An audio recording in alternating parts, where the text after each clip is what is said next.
Good morning, everybody. We're going to go ahead and get started, and I know a couple more members are going to kind of come in a touch late, but we can get going. Welcome to the Joint Subcommittee to study the consolidation and scheduling of general elections. This is a commission that was created by law that's going to meet 4 times this year and 4 times next year. And so before we get any further, we're going to go ahead, we're going to introduce members, we're going to elect a chair and vice chair, we are going to adopt an electronic meeting policy, and then from there we'll get into the meat of the policy. And so maybe what we can do is I'll start, and then Delegate Bloxham, we'll just start with you and kind of go down the way. But my name is Skylar Van Valkenburg. I'm a senator for the 16th District in Western Henrico. Thank you, Mr. Chairman. Rob Bloxham, District 100, Eastern Shore, and Virginia Beach. Glad to be here. Delegate Dan Helmer, 10th District, Western Fairfax County. Good morning. Delegate Sia Price, Chair of House Privileges and Elections, serving the 85th District with parts of Newport News. My name is Creed Deeds. I live in Charlottesville. I represent the 11th Senate District, and I'm damn glad to be here. Good morning. I'm Delegate Destiny Levere Bowling, representing House District 80, which covers a portion of Eastern and Western Henrico County.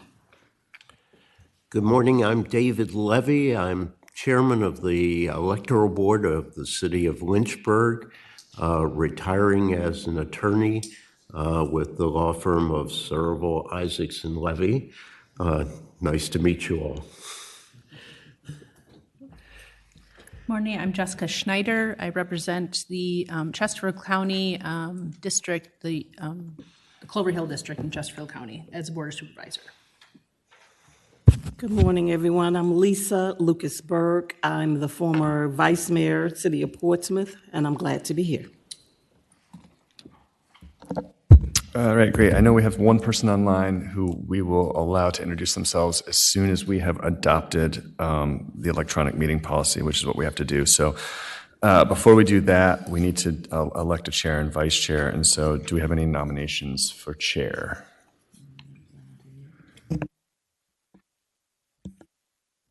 Mr. Chair, I wanted to nominate Senator Skylar Van Valkenburg as chair of this joint subcommittee.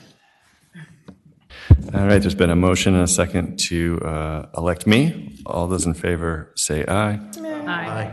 Opposed? All right, thanks, guys. And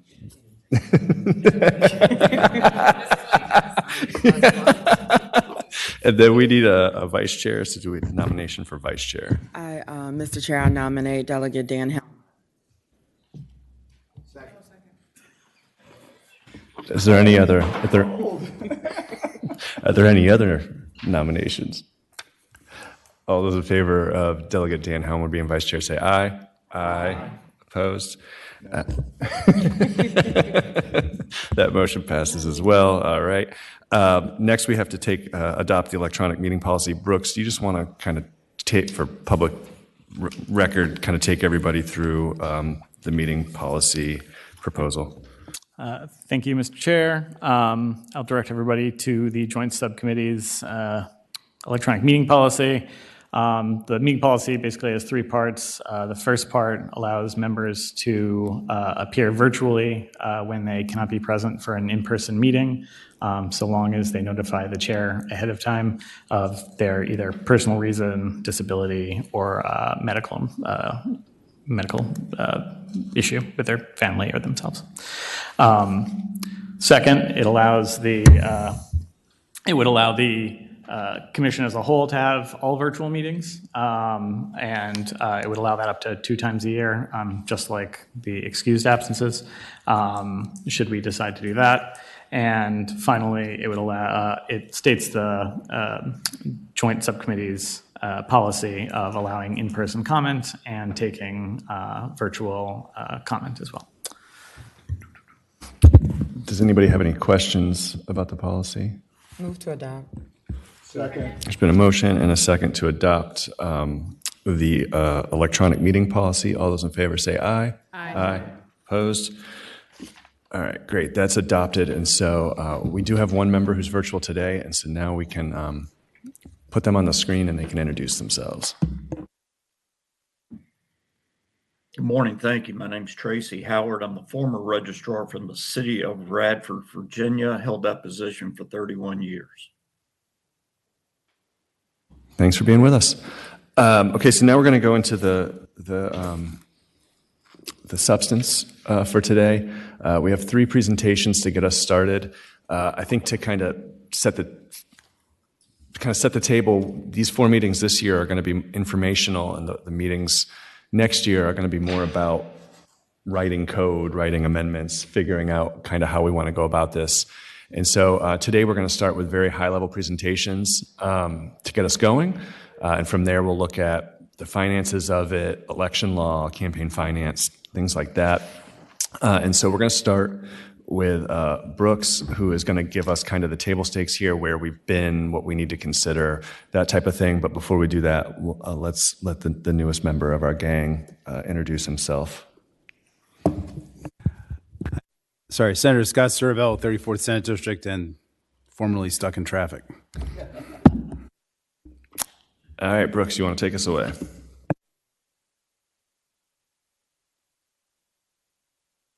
Subcommittee members, my name is Brooks Braun, senior attorney at DLS. I'm here today to provide you all with some of the legal context that will inform the committee's discussion going forward. No, am I not on? I'm good. Pull it in. Is that better? Yeah? Okay. Do that a little bit. How's that? Better? All right. So let's see. There we go. All right. So this presentation will proceed in 4 sections. First, we'll discuss how Virginia came to adopt odd-year elections and what has been done with regard to consolidating elections in the past. That will bring us to the present, where we'll discuss the existing hurdles to consolidating elections into even-numbered years, namely the need to amend the Constitution and to make statutory and charter changes. Not going to go over any potential changes related to the budget today. We're going to talk about that in August, so stay tuned for that. Finally, we'll look into possible future should this joint subcommittee decide to move forward with consolidation. How can the legislature proceed, and how long would it take to accomplish that task? So first, how did we get here?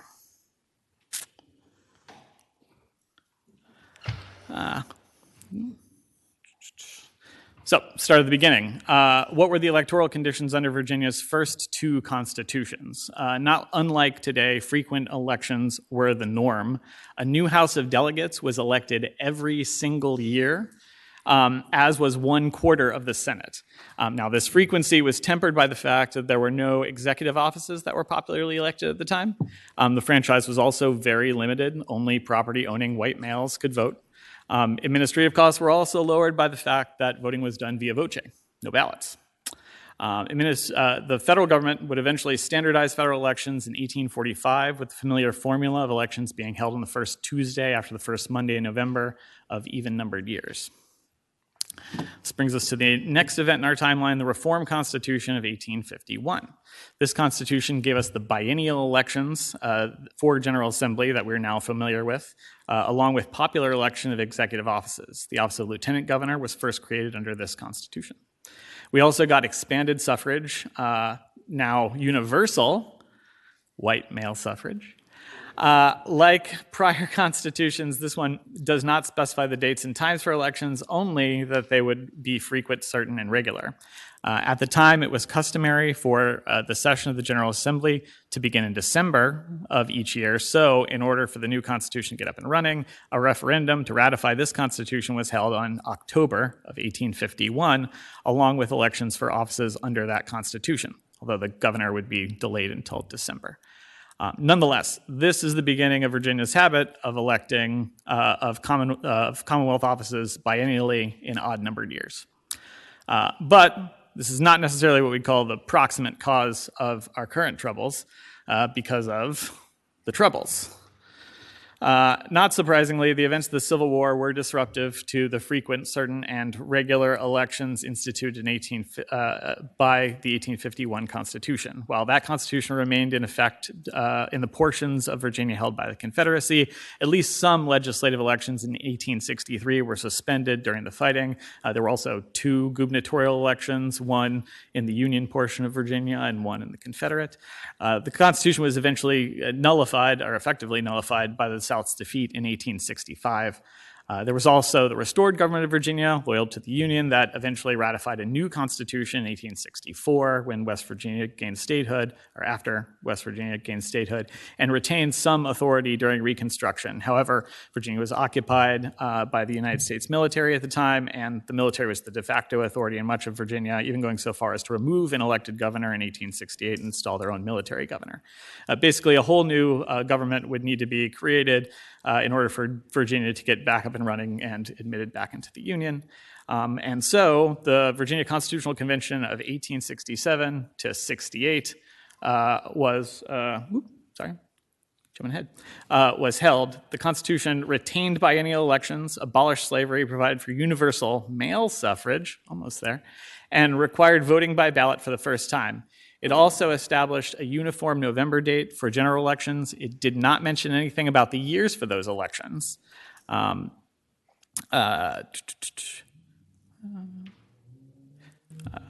the convention, having concluded in the spring of 1868, scheduled elections to ratify the new Constitution and elect new officers on June 6th, 1868, an even-numbered year. But that was not to be.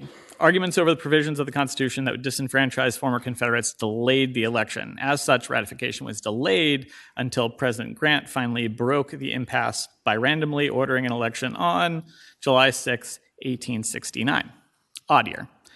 On that date, the Constitution of 1868 was ratified by popular referendum with the disenfranchisement clauses stripped out. Officers of the legislative and executive offices were also elected at that time.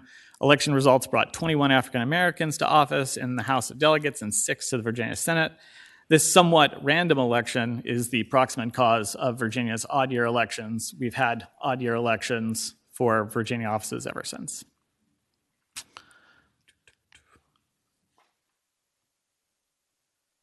Fast forward to the Jim Crow Constitution of 1902 with a Baroque article on voter registration that was longer than the entire 1776 Constitution. This Constitution, which was not ratified by referendum, accomplished the disenfranchisement of almost the entire black population of Virginia, as well as many poor whites.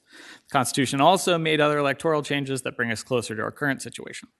This Constitution did away with staggered senatorial terms and established the quadrennial elections for the entire senatorial body that we're familiar with for the first time.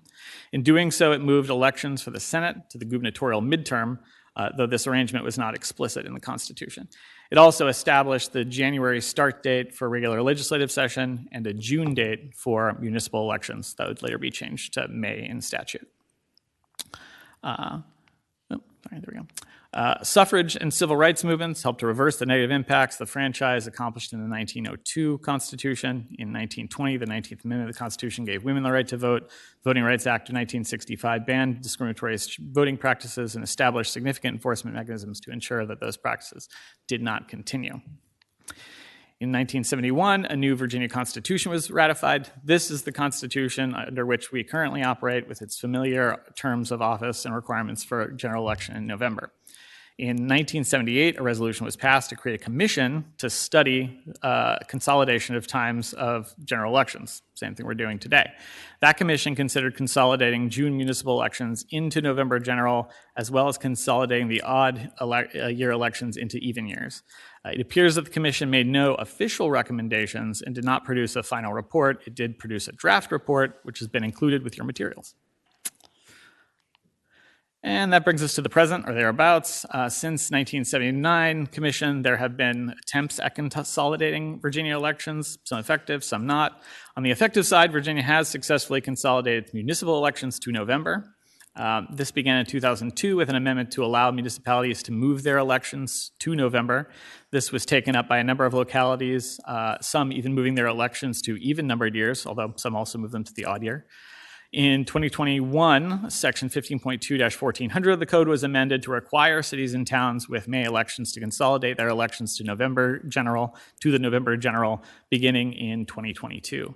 In spite of subsequent attempts to reverse this, the change is held, and Virginia now only has 2 regular elections every year, a June primary and a November general, instead of up to 4. Other attempts at consolidation have been less successful. In 1981, Virginia's redistricting plan for the House of Delegates was rejected by the federal court for the Eastern District in Costner v. Dalton. The court case ordered elections held in 1981 for House of Delegates were to be limited to 1-year terms, and that election under a revised constitutional redistricting plan would be held in 1982. The court in that case left open the possibility that the General Assembly could decide whether or not to give officers elected in 1982 a 1-year term or a 2-year term, thus moving to the even schedule. The GA decided on the former, and we still have odd-year elections. Individual attempts to move elections to even-numbered years were tried by Delegate Mark Cole in 2007, Delegate Simon in 2015, and Senator Eben in 2021. None of those resolutions proposing amendments to the Constitution made it out of committee. Virginia is not alone in having off-year elections for state offices, although it is a very small group of states. Like Virginia, New Jersey has elections for state local offices in odd-numbered years, with executive offices being chosen in the year after the presidential election and Senate being elected in the year before the presidential election. Mississippi and Louisiana also have state and local elections in odd-numbered years, but both legislative and executive offices are chosen in the year prior to the presidential election. They have 4-year terms for both their House and Senate. Kentucky elects state executives in odd-numbered years prior to the presidential election, with legislative offices elected in even years. In Kentucky, there is perennial legislation to move their elections for executive offices to presidential years, but that has not yet been successful. West Virginia has municipal elections in odd-numbered years, and this year it passed legislation to consolidate those elections with state and federal elections in even-numbered years by the year 2032. Brooks, can we do questions between each section, just so that way we don't go too far past? I'm going to start, and I know Senator Servo has one, and if you want to get in the queue, maybe just submit. My question is, because the switch to odd year is kind of almost fluky in a way, right? There's Reconstruction action by the president to delay it. Did the 1902, and if you don't know the answer, we now have a research assignment for somebody. Did the 1902 and 1971 conventions have like a thorough or not thorough debate about whether to go back onto even year? Because in 1978, right, they had the commission, but did the actual conventions at the time ever really try to have an extended conversation about it? Yeah, I'm not aware of the discussions during those conventions, but we could certainly look into it and see if there was some debate to disperse amongst you guys, so you guys can see what they said. Senator Servo? Sure. I said three, I think, are pretty quick questions. One is just with regard to what happened in 1868, 69. I just want to make sure I'm clear about this. The decision to have the elections in the off year, it's fair to say, was a historical accident. It wasn't a deliberate policy choice. Is that a fair statement? Like, they just wanted to have elections as soon as possible, given everything that was going on. That's how it appears. Yeah, it appears that President Grant just got frustrated and made a decision to break an impasse in Virginia. There was, again, squabbling over provisions and whether they should be included separately in the referendum so that they could be voted for or against, or if they should be included in the whole package so that there was just a constitution to vote up or down. Okay. Second question. I was talking with some people at NCSL last week about this. Is it fair to say that right now Louisiana is also looking at doing the exact same thing that we're talking about today? Yeah, Louisiana and, like I said, Kentucky also has legislation to consolidate their elections. These other states have looked into this, yeah. Okay, and third question. I try to keep reminding myself that we're not just talking about consolidating federal and state elections. We're also talking about consolidating local elections, which there's more of them than anything. And so it's just not clear to me, sort of, I've read a lot about state and federal. I haven't read so much about local. And I know we just moved things from May to November. But is the sort of tradition, history in Virginia, where did the May thing come from? And, were local elections ever at the same time as federal or state? And I guess there are some locals that are same time as federal, but how is all that playing into this historically? Yeah, the history starts with a hodgepodge of local elections being held whenever was regular for that locality. So they weren't held on a regular basis everywhere in Virginia. There wasn't a single general election date. And that continued for quite a long time.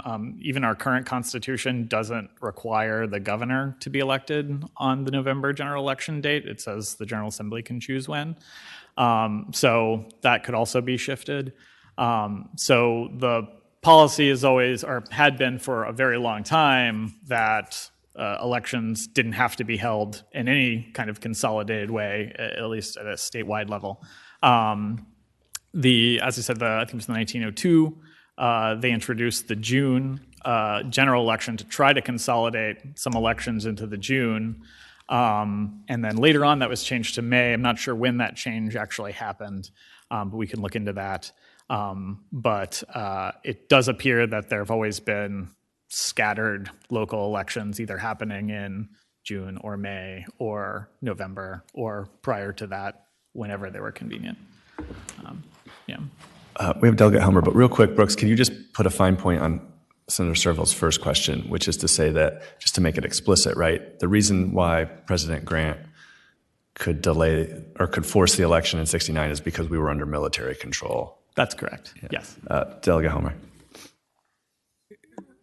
Thank you, Mr. Chair. Mr. Chair, I'd ask, given the accident that Reconstruction imposed or the military control imposed on Virginia, my recollection, although it's limited, is that we were not the only state tardy in ratifying our Constitution. Did any of the other states, as they were getting reconstructed and readmitted, and we're in that 1869 period, and therefore, what did they do if anybody else was in the same posture about their elections and their timing subsequently? And if we don't know the answer to that, I think it'd be worthwhile to understand how they got right. Right. Again, my understanding is that the states that we discussed that have odd year elections now, those states might have had odd year elections because of, so for instance, Kentucky, Louisiana, Mississippi, right? So that would make sense that they were in Reconstruction, and that's maybe the reason for their elections. I don't know for sure. I'm pretty sure there were no states that were on odd year schedules that later converted to even year schedules. So there's no other state that I'm aware of that's made that switch to look into. Thank you. Mr. Chair, just a quick follow-up question. And if you don't know the answer on this one, also okay. But it does sound like a couple of them have shifted to even years for their legislative elections. Mm-hmm. It would be good to know, for instance, if Kentucky, I think you said Kentucky has even year legislative elections, the single odd year gubernatorial election. So it would be good to understand how that shift took place if we don't already know the answer to that. Yeah, and we can look into the history of those states if that would be helpful for you guys. Absolutely. Oh, question down here? Oh, yeah. Yes, sir. Is there any list or number of how many positions would be affected by our November off-year election? Yeah, we'll get to it. It would be a lot. I don't have the exact number, obviously, but we have over 120 localities. Some of those localities, at least half of them probably, have odd year elections for multiple positions. So, we're talking hundreds, maybe more, maybe an extra zero. But yeah, we'll get to that to a certain degree. So, Delegate Bloxham. Thank you, Mr. Chairman. My question isn't just to the speaker, but I guess to the panel. So I have 18 town councils, city councils, in my district. I haven't had one of them say, thank you for moving the election to November. Most of them that I hear say they get lost in the noise. So I was just, wondering from the committee if I'm the only one that is feeling that from localities. Yeah, Jess. So I was just thinking the exact opposite. I found it very beneficial running with people up ticket and knock doors with a lot of them. So I'm not sure. I mean, I'm an elected in Chesterfield for local office. And so I guess maybe it just depends on the localities, maybe. I'm not sure. So I would assume by your answer that you're running on a Democrat or Republican label. Correct. Okay, so that probably clarifies, because in my area, there are no distinctions. And really in town councils, we're talking 400, 500 people, there's no reason. I mean, there's no team to pick on. My district has almost 70 or over 70,000 people. Let's work through the chair, and let's stay on the history topic for now. Let's try to. No, you're fine. You're fine. Delegate Helmer. Mr. Chair, I was off the history topic. Oh, well, then you can save it.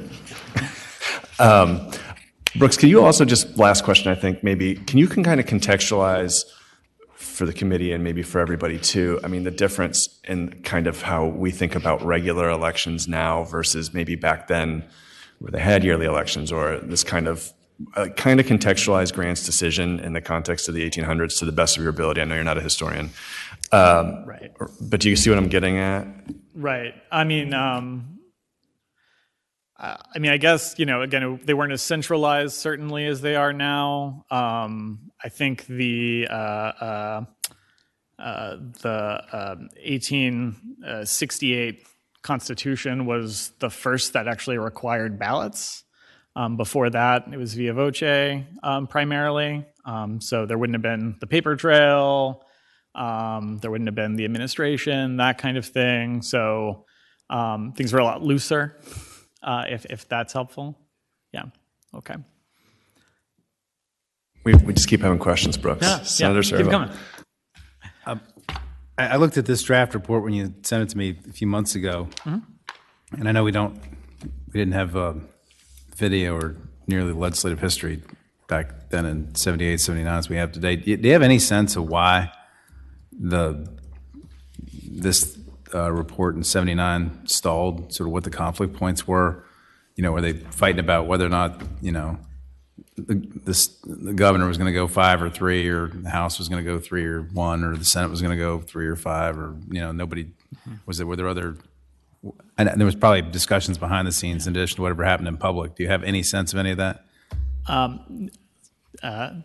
Chair, Senator, I'll say that, as you said, legislative history is sparse for back then, so we don't have a very good idea of why that is. However, as we'll discuss, there are hurdles to getting this done that are quite significant, and Dr. Holsworth is going to talk about some of the political implications, which might also clarify. I'm sure those are present, obviously, and so I imagine those played into it. Delegate Helmer.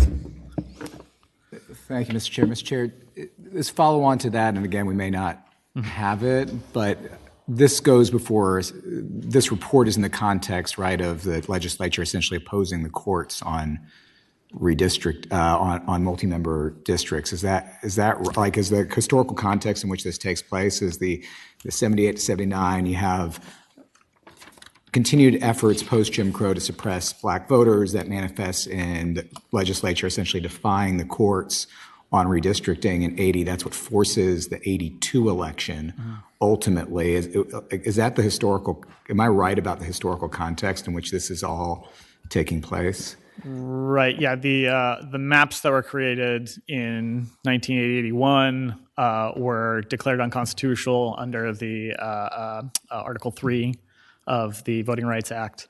And so, yeah, that is the correct context. And the court there did give, again, Virginia the option. You could go to these even numbered years. We didn't do it, but yeah, that was the context. All right, we good? All right, so now that we have placed the overwhelming burden of history on your shoulders, should this subcommittee decide that the Commonwealth should move forward with consolidation, what are the various legal hurdles that must be prepared for? We'll begin with the most significant of those hurdles, the Virginia Constitution. The first thing to note is the Constitution does not require elections to be held in odd number of years per se. That arrangement is a function of the year in which elections were first held, as we discussed, and the term of office. The issue is that the Constitution does mention the terms of office for various officers of the Commonwealth or the frequency of their elections. And all those terms and frequencies are for even-numbered years. Hence, if you start with elections in an odd-numbered year, an even-numbered year from then will be another odd-numbered year. In order to consolidate these elections into even-numbered years, such officers mentioned in the Constitution will need to have their term shortened or lengthened by an odd number of years, 1 year more, 1 year less, giving such officers a one-time term of odd years. And there's some examples of what you'll see in the Constitution. The Senate shall be elected quadrennially on the first Monday in November, or the governor shall hold his office starting Saturday after the second Wednesday, ending the fourth year thereafter.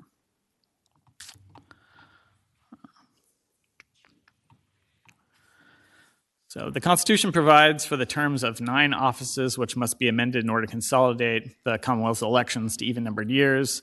2-year terms for House members must be either lengthened to a one-time term of 3 years or shortened to a one-time term of 1 year. The 4-year terms of senator, governor, lieutenant governor, and attorney general must be lengthened to 5 years or shortened to 3 years, again on a one-time basis. And the 4-year terms of local treasurer, sheriff, Commonwealth's attorney must be similarly lengthened. And the 8-year term of office of the problem child of the group, as we will see, the clerk of court, must either be extended to 9 whole years or shortened to a mere 7. This is all that absolutely needs to be done to consolidate the Commonwealth's elections in the Constitution. That said, there are, however, some additional changes the subcommittee might consider. First is a cleanup of Articles 5 and 7. Article 5, Section 2 allows the General Assembly to choose when the governor is elected. Article 5, Section 5 allows city and town governing bodies to have elections in June or as provided otherwise by law. It also allows county governing body elections to be held at a time other than the November as otherwise provided by law. You might consider amending both these sections to require elections to be held at the time of the November general election. This would bring these offices into line with the requirements of all the other offices that we've discussed. Second, the committee could decide to take the additional step of amending various provisions requiring elections to be held during the general election to also be held on even-numbered years. Another option here might be to say, in the year of the election of the President of the United States, if you wanted to specify that, for instance, the governor's election is held in the presidential year or the Senate is held in the midterm.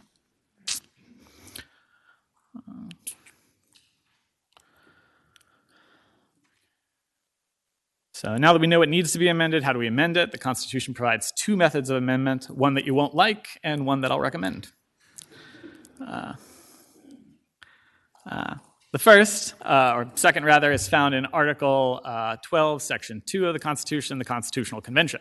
Using this method, the General Assembly may by 2/3 vote call a convention for the purpose of revising the Constitution. In its call, the General Assembly may specify the topics on which amendments are to be made and otherwise stipulate limitations to the convention. The potential benefit of this method is speed, as it only takes a single vote in a single year of the GA to call the convention. A special election to elect the delegates to the convention could be called shortly thereafter, with a proposal being on the ballot by the following November election, creating the possibility of amending the Constitution within 1 year's time. As you'll see, however, this isn't necessarily that much of a benefit. The downside of the method is that it requires a 2/3 majority and ultimately allows for less control over the final product, which may make it difficult to get that 2/3 majority in the first place. The second method is one we're all familiar with and the one I'll recommend. A resolution is proposed in the odd-numbered year, and if it passes the General Assembly, is proposed again the following year after the intervening election of members of the General Assembly. If the resolution passes in the second year, it goes on the ballot for ratification by the people in that same even-numbered year. The downside of this method is that it takes 2 years. The upside is that it only requires a majority to pass the legislature, and this committee, as well as the legislature, will have more control over what the final product looks like. Those are your options. However, before we move on, it's worth pausing to simply mention that consolidating elections to only even-numbered years will have pretty big impact on amending the Constitution under Article 12, Section 1. Instead of odd-numbered years, resolutions would need to be offered in even-numbered years during the session preceding the election of members of the General Assembly. The second reference of the resolution could then be proposed the next session of the General Assembly in the odd-numbered year. However, because there would no longer be odd-year general elections, you have to wait till the next even-numbered year to have the referendum.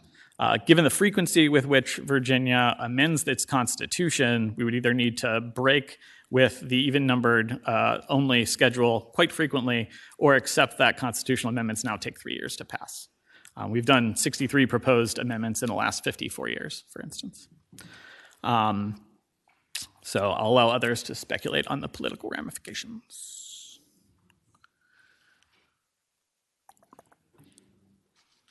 Okay, should the people of Virginia agree to a constitutional amendment consolidating elections to even-numbered years, implementing the legislation would need to be enacted, changing both code and some local charters. Let's consider the code first. The statutory changes necessary to accomplish consolidation are perhaps surprisingly pretty straightforward. First, as with the Constitution, a one-time extension or shortening of all the terms of elected officials would need to be provided for either in enactment to amending legislation or to the legislation itself. This would include, for instance, county and city offices specified under Title 15.2 in Chapter 8, for instance. Fairfax County has odd-year supervisor elections that would need to be addressed. Second, references to odd-numbered starting years for the terms would need to either be eliminated or changed to the appropriate even starting year. This is the case for all the offices mentioned in the Constitution. There are also mentions of specific election years in Titles 15.2 for boards of supervisors and 10.1 for soil and water conservation districts. There's also references to primaries starting in 2001 that would need to be changed. Finally, the county manager plan of government, which is Arlington, in Titles 15.2 and 22.1 would need to be pretty radically changed. Currently, members of the county board and school board are elected annually on staggered 4-year terms, and we can't have that.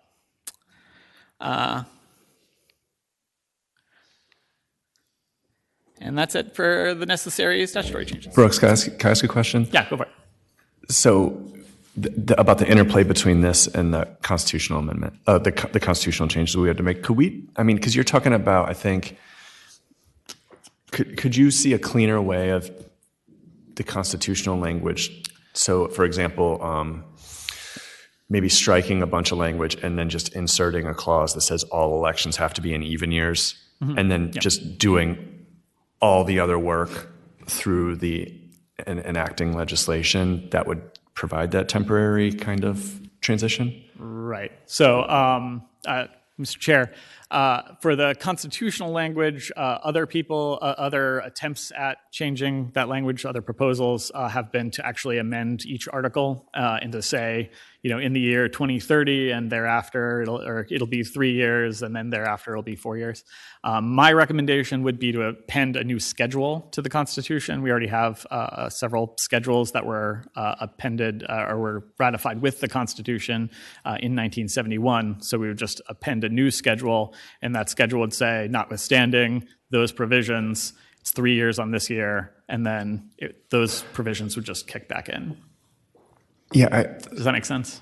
No. Okay. I guess that's what I'm trying to understand. Why, if all that code language says biennial, 8 years, why we couldn't just layer on top of that a clause that says all elections have to be in even years, and then and then doing all the work by language statute. I'm just thinking like constitutional, like not junking up the Constitution. I'm just being a constitutional nerd here and having like the cleanest language in the Constitution. Yeah, Mr. Chair, the constitutional language would need to address the term lengths that are in the Constitution.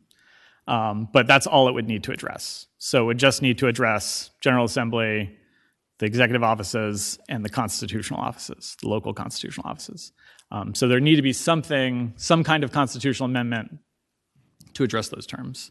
But other than that, all the other offices, could be dealt with more specifically in code. So let me ask the question in a different way, maybe. Could you do the clause that says all elections have to be in even years and then just add not a notwithstanding clause, but like a something that acknowledges there's going to be this one-time weirdness? Could you do it that way? Yeah, so in the Constitution, for instance, we could change all the language in the Constitution that talks about, in the fourth year thereafter or whatever. We could just say, strike all the term stuff and just say, elections will be in the even-numbered year, and then we'd append a schedule.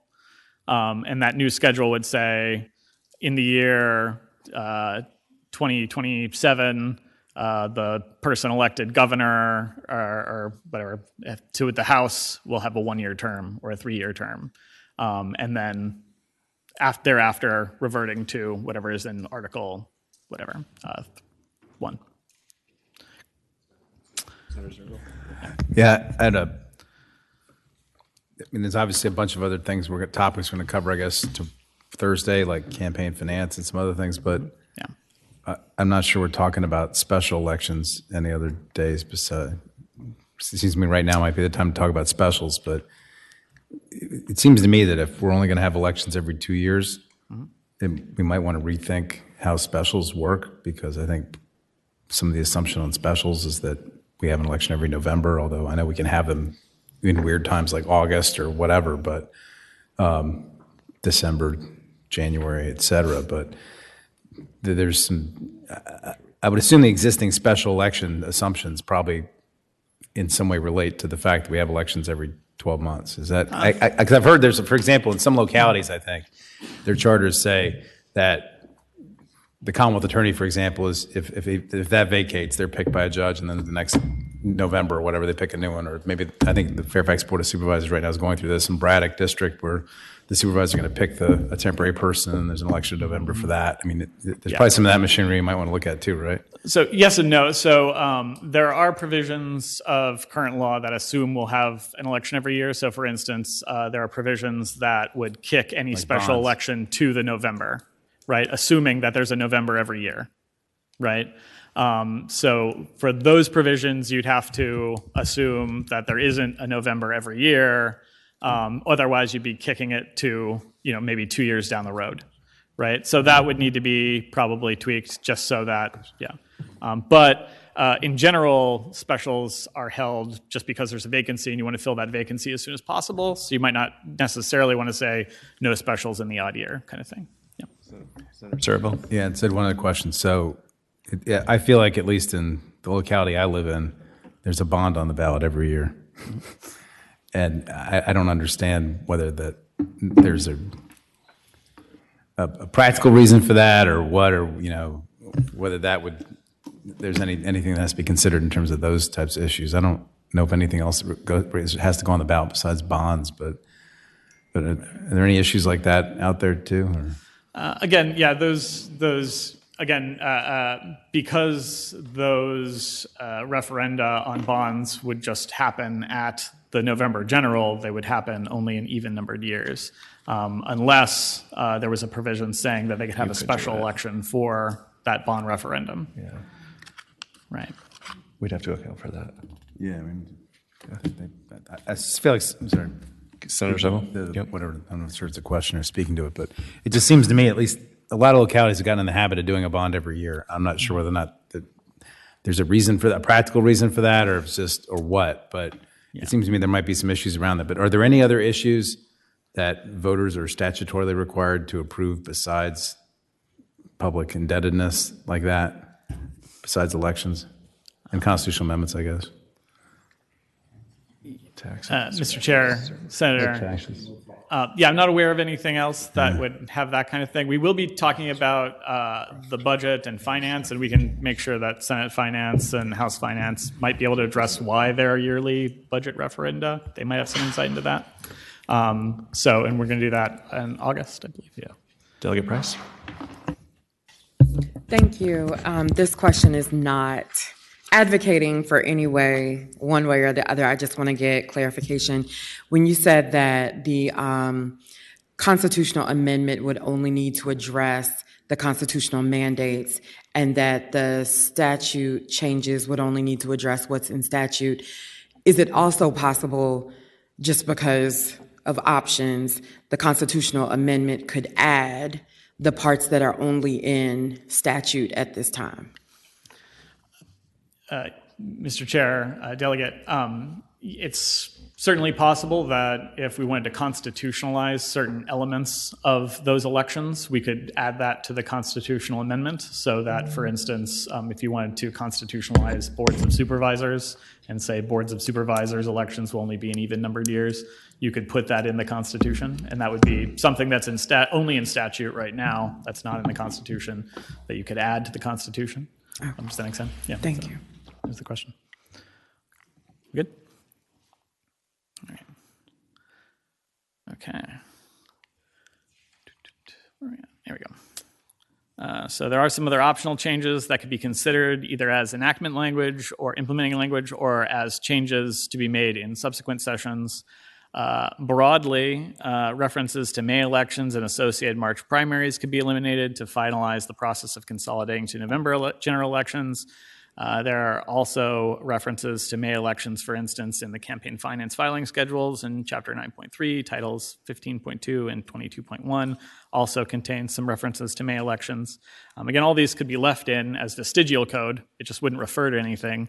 But if you wanted to go in and clean that up, that would be probably a good idea. Might also be good to specify even-numbered years where that's not specified. With regard to specific chapters in Title 24.2, beginning with Chapter 1, yearly administrative requirements for electoral boards, registrars, officers of election, parties could be relaxed. For example, do parties need to provide lists of potential officers of election in odd-numbered years? Chapter 2 of Title 24.2 contains provisions allowing cities and towns with May elections to move them to November in either odd or even-numbered years. We could get rid of that. Next, annual voter registration list maintenance activities could potentially be relaxed. For instance, could the registrar be permitted to close the registration office on more days during odd years for additional training or for some other purpose? And finally, requirements to provide the names of party chairmen or to notify state board of a party primary on an annual basis could be amended to specify the even-numbered year. Changes to local charters may also be necessitated for the purpose of consolidation. To accomplish this, there are two options which may need to both be exercised. First, it's possible to make a change by general law in the various titles that we've already discussed that notwithstanding charter provisions to the contrary, all elections shall be in even-numbered years, and then providing for shortened or lengthened offices in specific localities in an enactment clause. May also want to or have to amend individual charters. Some charters may state, notwithstanding any law, general or special, the charter controls, in which case we need to amend that charter so that general law controls or change the charter to be correct. Many localities with charters are already on even-numbered schedules, and their charters would require no modification. Some charters, like Code, mention specific election years or years on which terms begin, so we need to change those. And like Code, and finally, it might be the case that some local charters provide for staggered terms in both even and odd years, like Arlington does. And in that case, significant changes would need to be made to move the locality to even-year elections. Okay, anything on the statutory stuff before I move on to the timeline? Good? Okay. So finally, if the subcommittee decided to go forward with the process of consolidating the Commonwealth's elections to even-numbered years, what might that look like? How long might it take? So this timeline that you're about to see is the speed run scenario in which all terms have been shortened, so nothing's been lengthened, so that we can get it done as soon as possible. So this is just the fastest we could possibly do it. Okay. Note, I've left off what to do with Arlington in those staggered years, just for simplicity's sake. So the subcommittee would make its recommendation next year in 2026 to consolidate according to a plan laid out by the provisions of a constitutional resolution and its accompanying implementation legislation. The first reference to the constitutional amendment would hopefully pass in early 2027, and the second reference would then pass in early 2028 after the intervening election for the General Assembly. Ratification would happen in November 2028 general election, at which point the amendments and accompanying legislation consisting of a one-time change in terms would be enacted. The first election in which terms would be altered would occur in about 4 years from now, November 2029. At that election, successful delegates and statewide executives would receive shortened terms. This is just the beginning. Note that even if a constitutional convention was done instead of the amendment process, that process would finish at the earliest in 2027. We would still need to wait until the next odd-numbered year for the plan to kick in. So as you see here, a convention really doesn't buy you any time.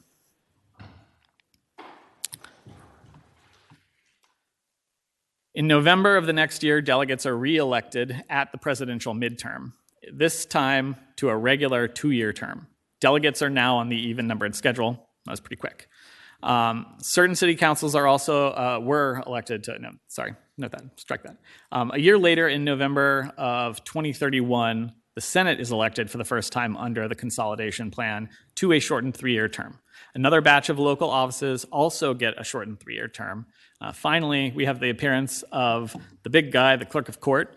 That office gets a shortened 7-year term, and that will take until 2038 to cycle through. And that isn't even the last batch of clerks of court. In 2032, presidential year, statewide offices are elected for the first time in an even-numbered year, this time to a full term. Local offices elected in 2029 to a shortened terms are now on the even-year schedule. Finally, in November of 2033, city clerks of court are elected to their shortened terms.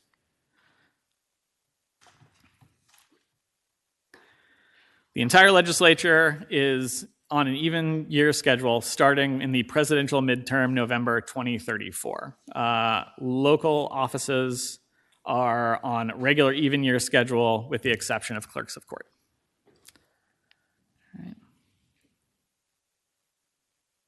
Then in 2038, county clerks of court get their first regular terms elected in an even year election. Finally, in November 2040, more than 15 years from now, city clerks of court finish up their shortened terms and join the rest of Virginia on even year election schedule. There are no more odd year elections. Consolidation is complete. And that's it. Questions? Senator Servo. So I think on your presentation you just made there, you made an assumption that we would shorten terms instead of lengthen them. Precisely. Am I correct in that if you shorten instead of lengthen, that puts the Senate off the presidential schedule? Where does it put the governor? With the president or off president? Yeah, Mr. Chair, Senator, if you shorten both the Senate and the governor goes to the presidential and the Senate goes to the midterm. If you lengthen both of them, the Senate goes to the presidential and the governor goes to the midterm.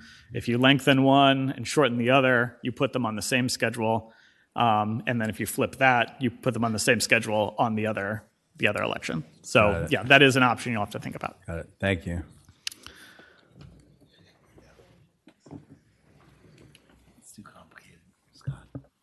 Delegate. Thank you, Mr. Chair. Mr. Chair, I'd ask Brooks, do you, in states that have shifted terms, or even when we've shifted locality terms, is there precedent for going both ways, lengthening and shortening, or have you only seen shortening, or is that a question you just need to come back to us with as you look at it? I'm not sure. I mean, my experience has always been it's lengthening because of political considerations, but under the guidance of this subcommittee, perhaps that trend could be bucked. Thank you, Mr. Chair. Jess? I'm just thinking of, delegates, it's already a turnaround. You're in office one year and then you got to run again. If you do this, the year that's shortened, you're only going to be in office, so you're going to have to run 2 years in a row, basically.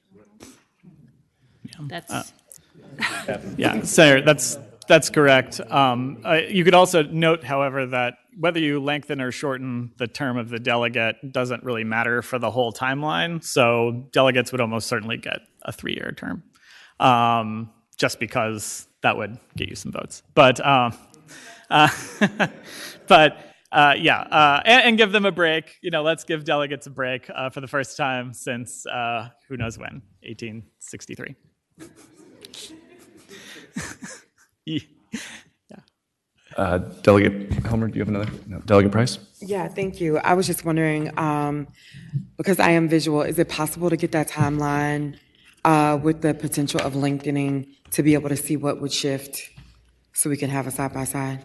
Yeah, absolutely. And if anyone has any other proposals that they would like to see, I can certainly make you timelines that show you how things work out and what the timing is, for sure. A question from Tracy online. Tracy, go ahead. Thank you, Mr. Chairman. Brooks, do we know how many of the 43 states who are already following the even year schedule hold municipal elections on that November date?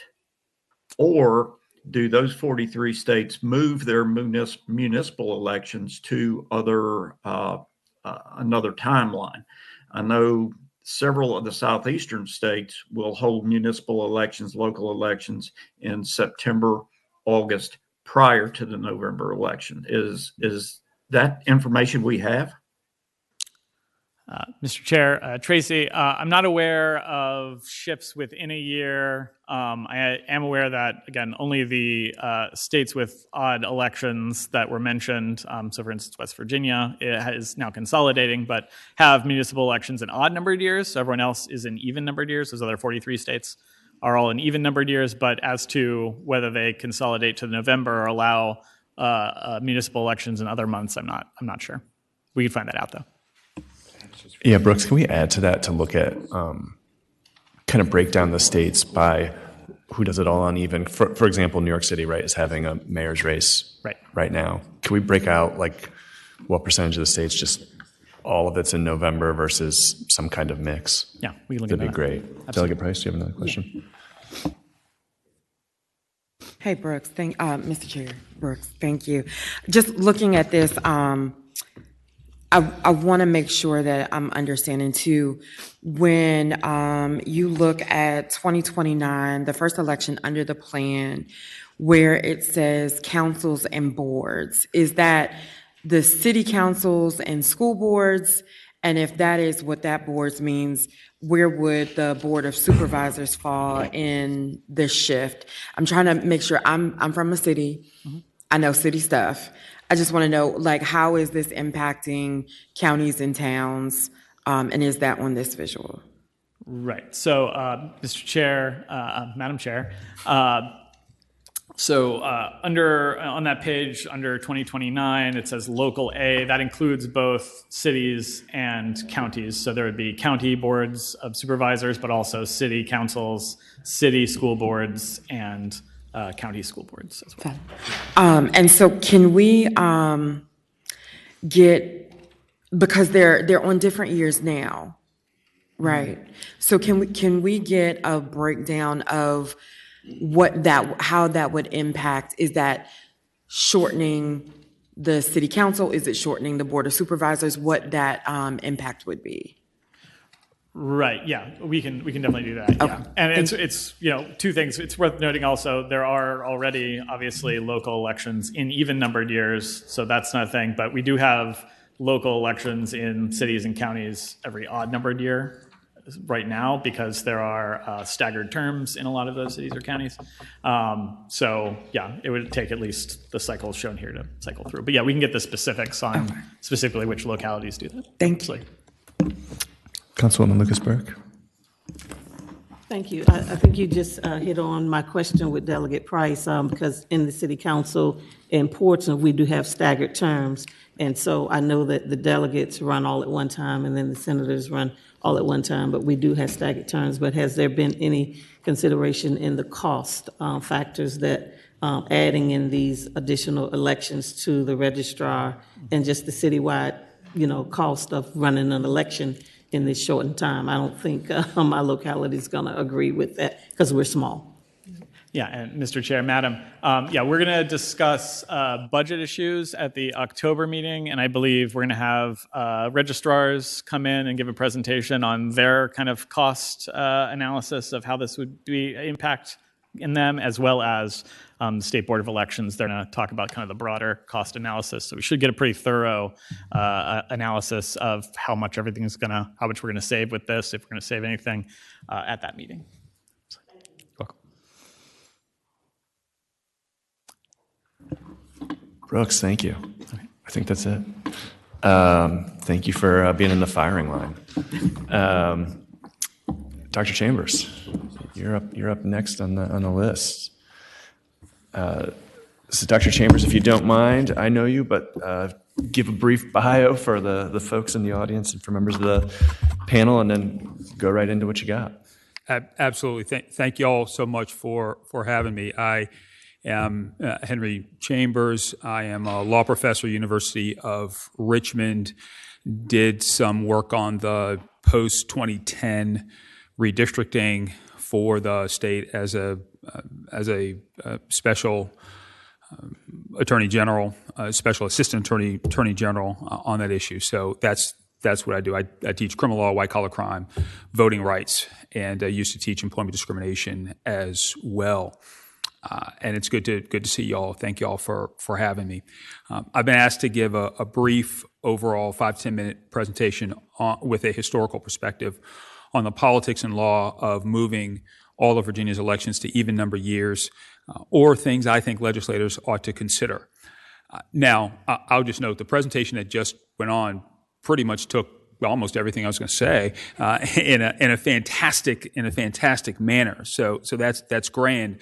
But let me add just a couple of additional pieces of the puzzle, and I swear I will be reasonably brief. As y'all know, professors talk in 50-minute blocks, and I don't have y'all don't want to hear that, and I don't have that time. Let me just note this: the history is absolutely correct. But let me give you a slightly different vision of history. It was mentioned, but I just want to plug that in. We realize that the historical accident occurred back in the 19th century, but as was noted, there was an opportunity to change. We've had new constitutions since then. So I don't think it's quite fair to say that it's just an accident. That is, in 1971, it's not that they didn't know that this was an issue. They just decided not to change it. So I think it's worthwhile to consider that. And that plays into the notion that from a historical perspective, in a lot of ways, we could ignore a lot of Virginia's electoral history prior to the 1960s, because the notion of caring about having the electorate actually elect people changed in the early 60s. So a lot of what went on prior was kind of a technology of ignoring the people in a lot of ways. So the idea that consolidation is about making sure that the people are heard is really from the last 60 years or so. And let me throw out 2 pieces of the puzzle. We think about the elimination of the poll tax. Poll tax was eliminated in elections for federal offices by the 24th Amendment. People kind of forget that. We, luckily, in Virginia, we were the progenitor of Harper versus Virginia State Board of Elections because we had odd-year elections. So as a consequence, we could have a poll tax in state elections and not have one in elections for federal offices. What was interesting is that in 1966, in Harper, the court said, yeah, we're not going to allow that even for state offices, even if they're not even if state elections are not held at the same time as federal elections. It noted wealth or fee paying has, in our view, no relation to voting qualifications. The right to vote is too precious, too fundamental to be so burdened or conditioned. We conclude that a state violates the Equal Protection Clause of the 14th Amendment whenever it makes the affluence of a voter or payment of any fee or electoral standard. And with that, Virginia's poll tax in state elections was jettisoned. Was noted that the idea of having elections each year did occur in 1982 because of redistricting issues. So you had folks run in 1981 and 82 and 83. I imagine that was not fun for anybody involved, but that's what happens when unconstitutional unconstitutional redistricting measures happen to get passed. We note, of course, the Commonwealth survived. As a background for that, I think it's fair to say that the key issue that I know absolutely that you all will consider is, why do you want to consolidate elections? That is, oftentimes we hear, well, it's annoying. So, lots of things are annoying. The question is, what's the value of having elections each year? So, think about it this way. What I tell my students is, we essentially have 4 different electorates in Virginia. Right? One electorate elects the president and U.S. reps, and on occasion, U.S. senators. One electorate elects the governor in governor election years, governor and delegates. Then we have the off-year congressional election electorate, and then we have the off-year General Assembly election electorate. Now, there may be reasons to keep state offices separate from federal offices. That is to say, with consolidation and with all offices being elected at the same time, you may well have folks who lose the thread in some respects on the differences between electing state officials and electing federal officials. Now, is that worth the cost? I have no idea. That's up for you all to decide, but I think it's fair to say that there is an actual difference. State offices are different from federal offices. Yes, everyone represents Virginians, but they represent them in different places and in different ways and for different purposes. So in that respect, the idea of having 4 different electorates and not consolidating them may well make some measure of sense, and that doesn't even get into the question of what you might do with local elections and whether local elections ought to be viewed as being even separate, and municipal elections ought to be viewed from being separate from even state elections.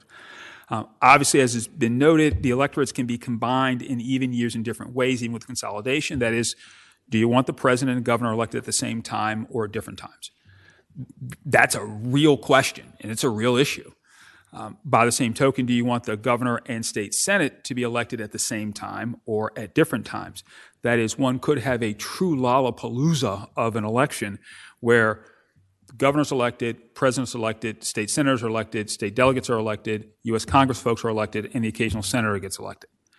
Now, that may make complete sense from a consolidation perspective, particularly if the belief is that Virginians can in fact separate the reasons for electing state officials and other state officials and federal officials at the same time. But it does trigger an issue that could be a little messy, maybe problematic or not, and that is the question of what you do with wave elections.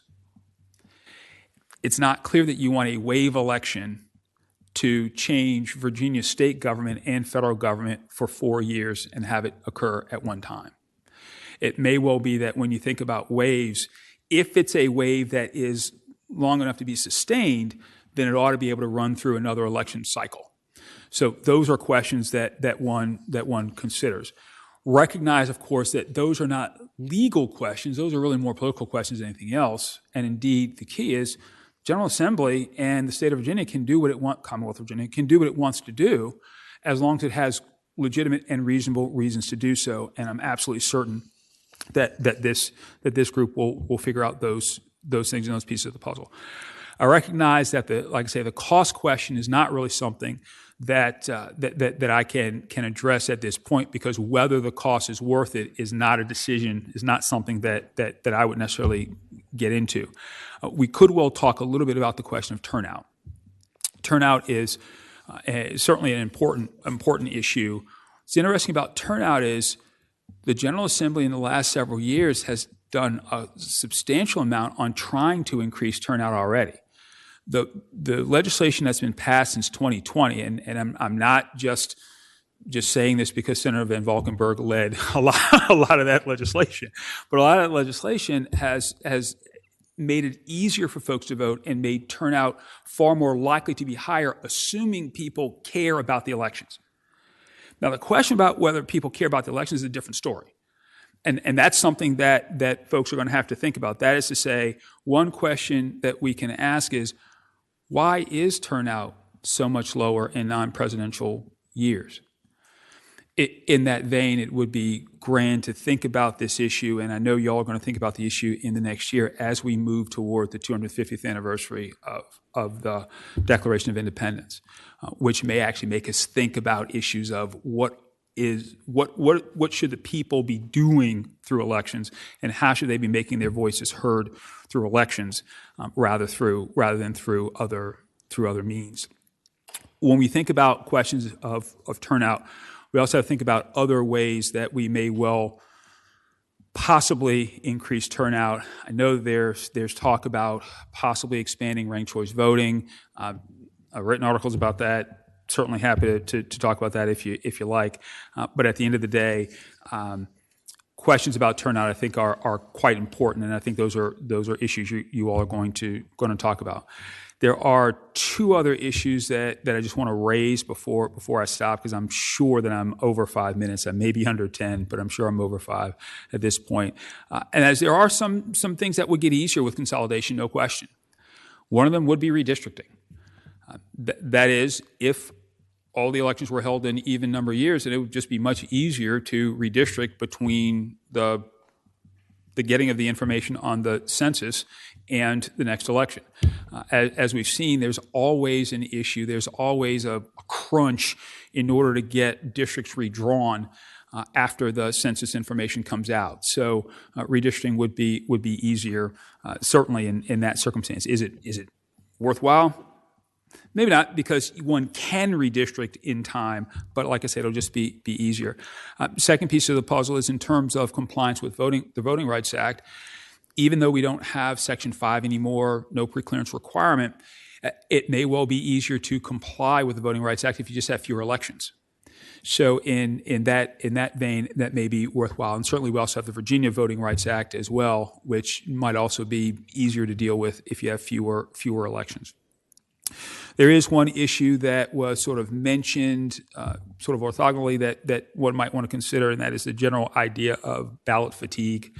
That is, when you have folks who are used to having elections that occur every year with a relatively small number, arguably relatively small number of folks or of elections on each ballot in each year, putting them all together, particularly if we have the big, like I say, the big Lollapalooza of a decision, that may well lead to some ballot fatigue when you think about all of the federal offices and the state offices and the local offices and the constitutional amendments and the bonds being done all at the same time. So in that vein, those are some issues that pop up that I just wanted to note, and I'll just put in the last piece of the puzzle, a little plug for civic education. That is, it may well be that the better we do civic education, the way that Senator Van Valkenburg teaches his students, et cetera, the more we do civic education, the more it may well be that people understand why they need to vote and be active, and that in some ways may well solve some of the turnout problems that may well be triggering the desire for consolidation. Let me stop there. Happy to take any questions that y'all may well have. Delegate Helmer. Thank you, Mr. Chair. Thank you, Doctor, for speaking. Would it be fair to say that you talked about 4 different electorates in Virginia. Would it be fair to say that the electorates in those even years are more representative of the diversity, economic, racial, other diversity of Virginia than we get in the odd year elections? I know you mentioned turnout. We actually have seen historic turnout even in our off-year elections over the last few years. But I do wonder the extent to which that turnout is representative of the broader diversity of Virginia. versus those even year elections. Yeah, my sense is that historically that has been the case. I don't know whether that has been the case in the last 3 or 4 years since some of the new rules have gone into place to kind of try to goose turnout. What I also don't know is if there were additional changes, for example, restoration of rights, whether that would change issues as well in terms of making those off-year electorates look a lot more like the presidential electorate, for example. Thank you, Ms. Chair. Just a comment to that. I think it would be worthwhile as we proceed on this to understand, if there are these 4 electorates, like how representative of Virginia are those electorates, and take that into account too as we think through the process. Yeah, Brooks, can you make a note of that? I think we're going to have some enterprising UVA youth doing a lot of research for us, so we can put this on their list for sure. Delegate Price. Sorry, thank you. I wanted to ask you, it might be a little bit outside of what you presented, but you might have an answer for me. In thinking about some of the scarier federal laws that have been proposed and what those impacts would be on federal elections. And while we're touting some of the state laws that we've passed that would protect state and local elections, with consolidation, how might, say, for instance, the SAVE Act or some of those, my words, laws that would disenfranchise, how would that impact the elections if we were to consolidate? You raise a very good question. The focus, I think, on the election would be the key, and the desire for folks, and I don't want to characterize, some folks will certainly view it as voter integrity, other folks will view it in a very different manner. The focus on the particular election and making sure that one's people can vote and that other people's may not be able to vote would be heightened. So I do think it's fair to say that the lead up to, again, what I would call the Lollapalooza election, the lead up to that, I think, would be quite heightened in circumstances where you may well have laws that may have the effect, maybe not the intent, but may have the effect of limiting the electorate in a way that could be problematic. Senator Servo? I think in the beginning of your presentation, you talked some about the history and the intent and how the failure to act ought to be taken into account, and not just us looking at the 1869 historical accident. And I'm often reminded of, I think it was the V.O. Key quote from, was it 1949, where he said, compared to Virginia, Mississippi is a hotbed of democracy. In 1949. And the numbers from Virginia are really dramatic in terms of the effects of the 1902 Constitution, in terms of what effect it had on turnout. I mean, turnout just cratered.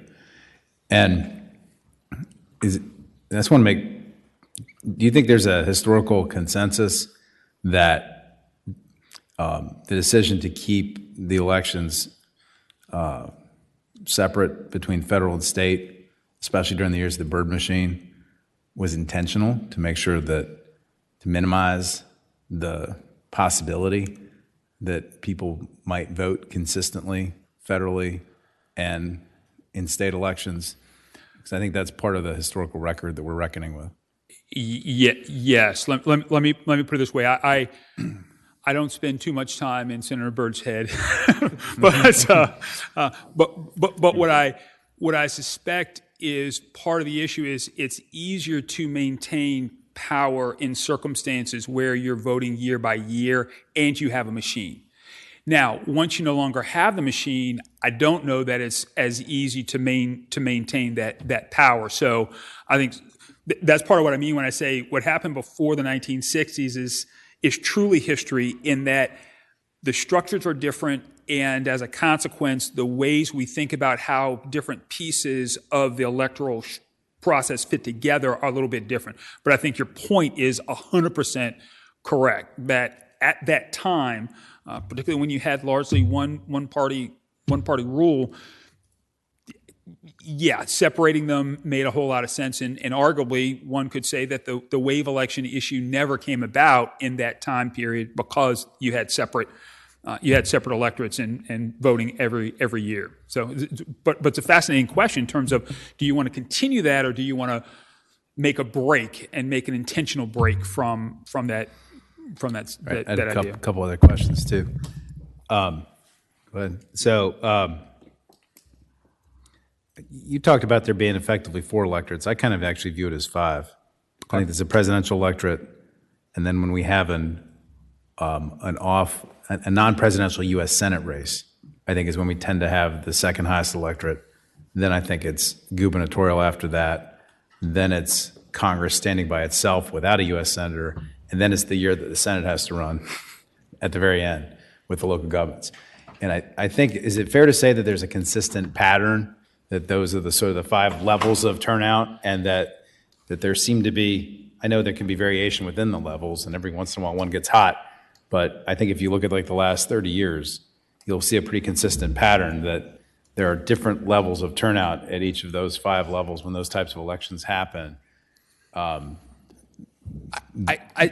think that's fair, but I think there's more flipping between the midterm congressional and governor. There can be some flipping there, and the other piece is that particularly the 3 that don't involve U.S. Senator and U.S. President, those are always closer together in terms of turnout than they are to the presidential election. Okay. So the presidential election is really on its own, and that's a piece of the puzzle.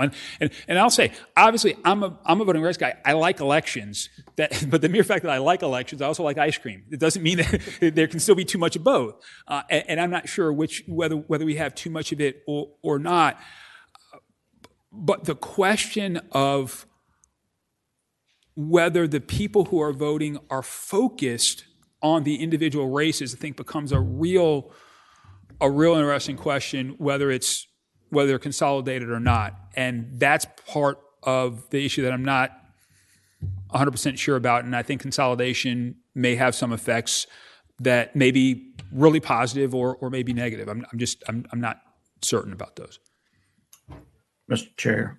I had one other question. So, I don't mean, well, first the point, the second is a question. I mean, first of all, in terms of your point about whether voters can differentiate, at least I've seen elections in the last couple of years where the same electorate will go all over the place on a partisan basis within a locality. And so it's pretty clear to me that voters are capable of differentiating between candidates. Just for example, up in Loudoun County, I saw in 23, you had them throw out a Commonwealth attorney and elect a Republican sheriff by a 6 or 7 point margin with a Democratic board chairman. I mean, so it seems to me voters are capable of differentiating, but I agree that there's a wave effects and some consolidations that happen, all that kind of stuff when elections happen. But the question I had is on a policy level, I think back to the Federalist Papers and what Alexander Hamilton and Madison and John Jay talked about when they created a system at the federal level where you had bicameral bodies, and one body was 2 and one was 6, and I guess the Senate elections kind of moved around some in terms of how they got picked or whatever, but the idea behind having different terms of office was that one body was supposed to be more numerous and more reactive to the moment, and the other body was supposed to have more time and ability to sort of think and ponder about things and sort of cool the spilt hot tea from the saucer. At least that's how those of us in the Senate like to think of ourselves. But I'm not sure the House always agrees with that.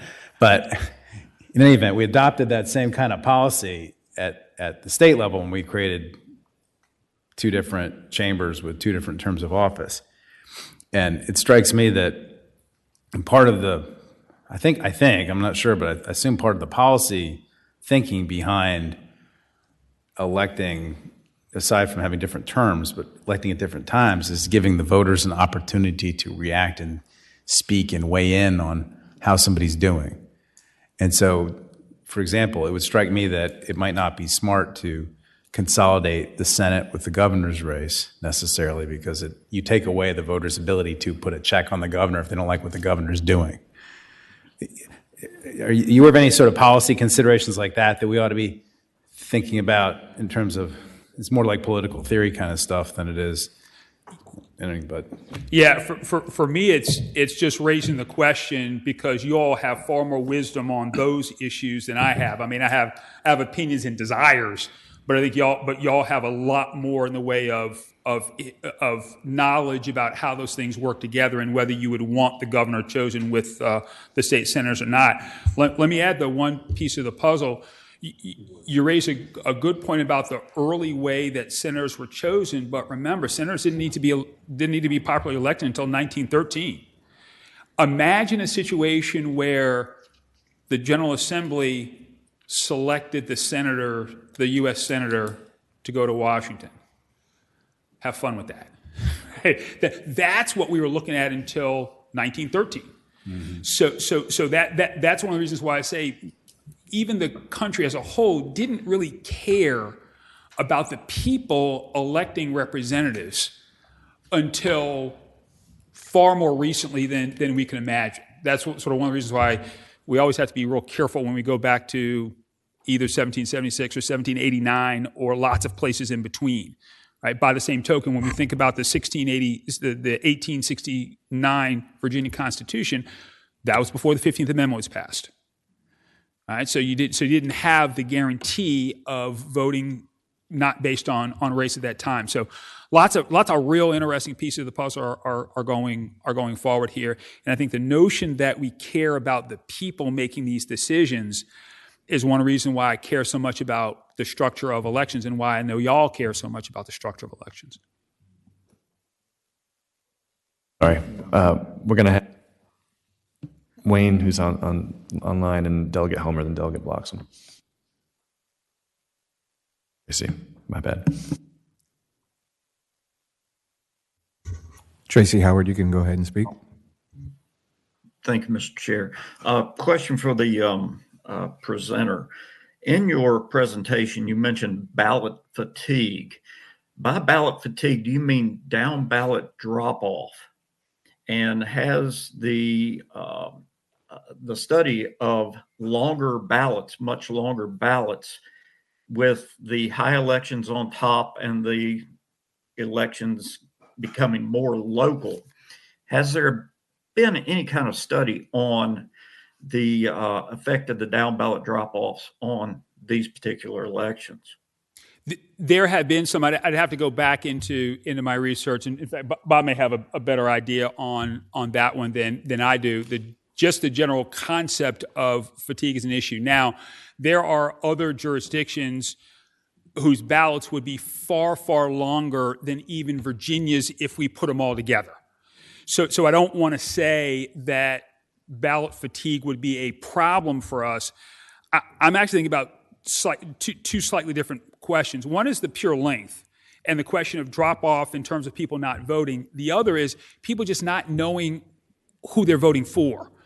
Now, I agree that we would like for folks to have a sense of who they're voting for, but it may well be that for many of those races at the bottom where you're not thinking much, what you end up doing is falling into the partisan mold of, well, do they have a D or an R next to their name?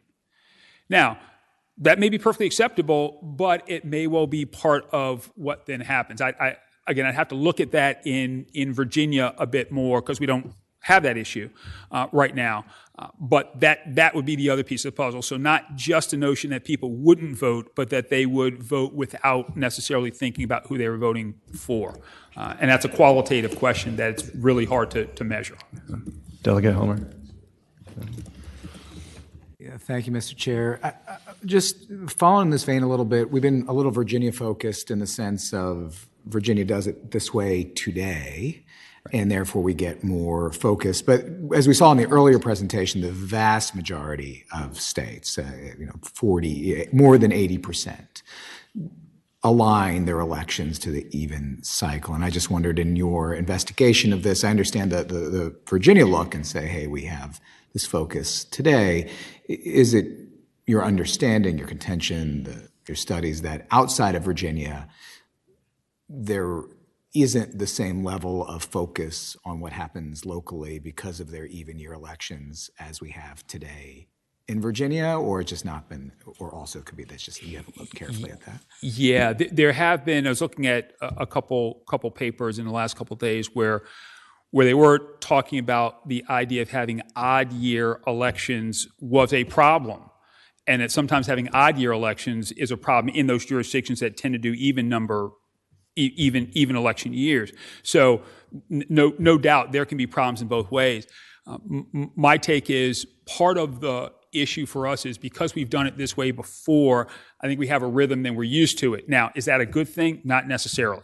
And do I think that Virginians would absolutely adapt? No doubt. For me, it's just a question of there's a decision point and what are the two different ways. I don't think there's a right or wrong answer. I just think that the structure of whatever Virginia does just needs to be better than whatever we're doing now if we're going to make that change. But I think your points are absolutely well taken. I will say, of course, because I have to, the things that we do differently in Virginia, of course we do them better.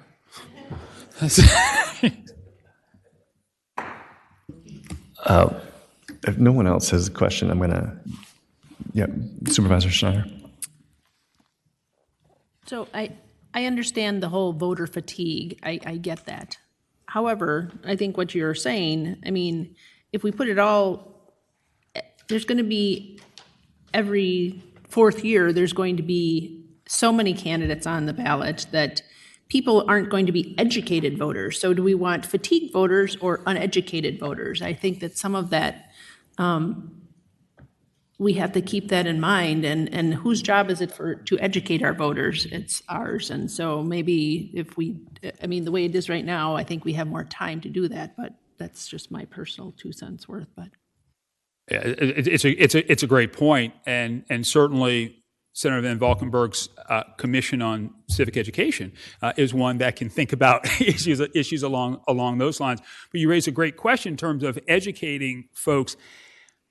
Do the parties end up educating folks? And will the parties necessarily end up educating folks? And is that a positive? It may well be that is, in fact, a positive, that the parties will do so. Some folks may think that it's a negative. It's just something to contemplate. Hank, I have 2 questions for you. Sure. I really want to emphasize the point you made and then ask a question on it about pre-1965, what are we even talking about, right? I mean, we're really talking about 2 totally different worlds. And so in a lot of ways, when we're thinking about a pre-1965 Virginia, we're just talking about a way of thinking about voting that doesn't exist now. And a lot of that's because of the changes in the 60s, the Voting Rights Act being the pinnacle of that. And I actually kind of think if you think about the 1971 convention, that's a pre-1965 lag in its own way, right? I mean, they were in many ways fixing they were doing surgery to a Jim Crow constitution that was largely unconstitutional, but it was still a lot of elected officials that came from a pre-1965 worldview. And so it doesn't surprise me that they didn't think about switching elections or very seriously think about switching elections to even years. And so I think to your point, we should be thinking about, does it make sense in that new space where voting is a right, not a privilege, right? Where the expectation is that we're trying to expand the electorate for the most part, not shrink it and make so that Mississippi is a hotbed of democracy. And the key to all that's the Voting Rights Act. And so, which is itself in kind of tatters because of the Supreme Court. But you mentioned it briefly, and I just kind of wanted you to expand and unpack on how you see moving to even years or not moving to even years interacting with the Voting Rights Act. If you could just kind of expand, because you talked about it briefly, just maybe elaborate on the pros and cons as it relates to the VRA. Sure. Part of it gets back to Doug Price's point, which is if there's more focus on a smaller number of elections, or I'll say focus on higher stakes elections, what you may tend to have are even last minute changes I hesitate to use the term voter purges, but we did see the equivalent of a voter purge just this past year. Yeah, and recognizing that the idea of voter purges and removing folks from voter lists, if those folks shouldn't be there, I get it, but it is what it is. When you have a higher stakes election, you may have more of a likelihood of shenanigans. And without a federal VRA there to protect quickly, and possibly without a Virginia Voting Rights Act to be used by the state AG quickly, you may be done with the election before you can respond to the behavior that's going on. Now, a reasonable response is then make sure that the Federal Voting Rights Act works and make sure that you have a state AG who's going to use the Virginia Voting Rights Act. But that's something you do once the election's, it may happen once the election's over. I'm not commenting on what anyone has done to this point, but that's the notion and that's the concern. Things that happen near elections may not be able to be resolved. And if you've got a very high stakes election that ends up being in a wave year, you could be in for 2 to 4 years of what you may be surprised that you voted for. And in my last question, and you can feel free to punt on this one, but it strikes me that kind of a theme going through some of your remarks that's not an explicit theme, but is there is money, because when you talk about the different electorates, there's part of that's money. Not all of it, right? The presidential election gets a lot of earned media that helps boost turnout, but a lot of it is that they spent over $1 billion, right? And when you start to think about the Senate versus Congress versus these other elections, right? Some of that's money, and we're going to have a day where we're going to focus on that. But you do election law, and so I wondered if you had any thoughts, and if you don't, it's okay. But if you had any thoughts about kind of campaign finance and how that relates to election consolidation, pro, con, other observation, just general observations. Yeah, there are two ways of thinking about the dollars and cents. One is that the more elections you have, the more likely it is that money can seep into the smaller elections. The other is, well, if you have one big election, then folks with very large amounts of money can have an effect on that high leverage situation. So it actually can work in both directions, and I think y'all are in a great position to figure out which is more dangerous, money in a larger number of smaller elections or money in high leverage elections. On that one, I don't have an opinion, but I would love to hear what our elected officials and folks who know a lot as well think about that particular issue.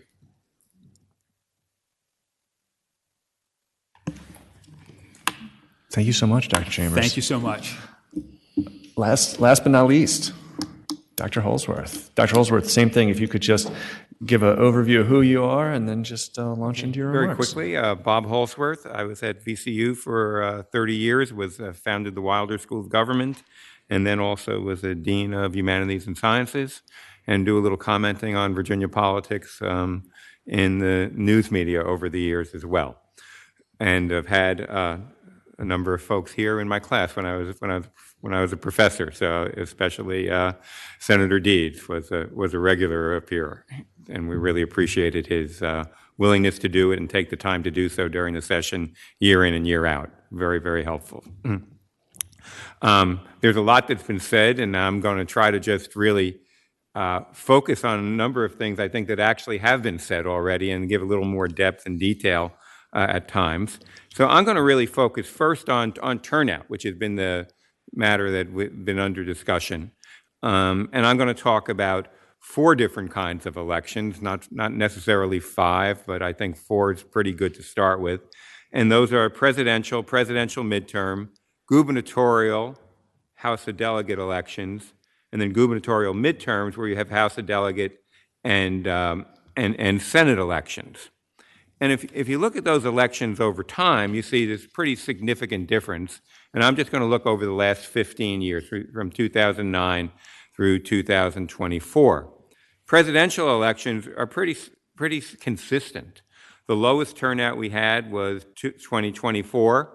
We had 70.46 turnout of registered voters. The highest was 2020, where we had 75.08. And in 2012, it was 71%. In 2016, 72%. So presidential years, you're going to have a turnout around 70 to 75% in Virginia. That's pretty consistent. Presidential midterm elections goes down quite a bit. 2010, 44%. 2014, where there was a Senate race, 41.6%. 2018, where there was another Senate race and maybe a reaction to President Trump, 59.5%. And then in 2022, we were back to 49.28%. So the presidential midterm years, somewhere between 40 and 60%, and we've seen an increase since 2014. They've gone up to 60% and 50% there. Gubernatorial, House of Delegate years, they resemble actually pretty much the presidential midterm years. There's not that significant a difference there. 2009 was 40.4%. 2013 was 43%. 2017 was 47.6%. In 2021, 54.9%. And clearly, as you've made voting a little easier, you've increased the turnout in gubernatorial elections there. The lowest elections are the gubernatorial midterms. In 2011, it was 29%. 2015, it was 29%. And then 2019, 2023, it became 42% and then 41%. So again, that has shifted up fairly significantly, but it still remains the lowest election, or the election for senators in Virginia right now. So what are some observations that we might have on this right now? And then I'll get to some other considerations. If turnout's your only consideration or your major consideration, you stuff everything into a presidential year because you're going to have massively increased the turnout.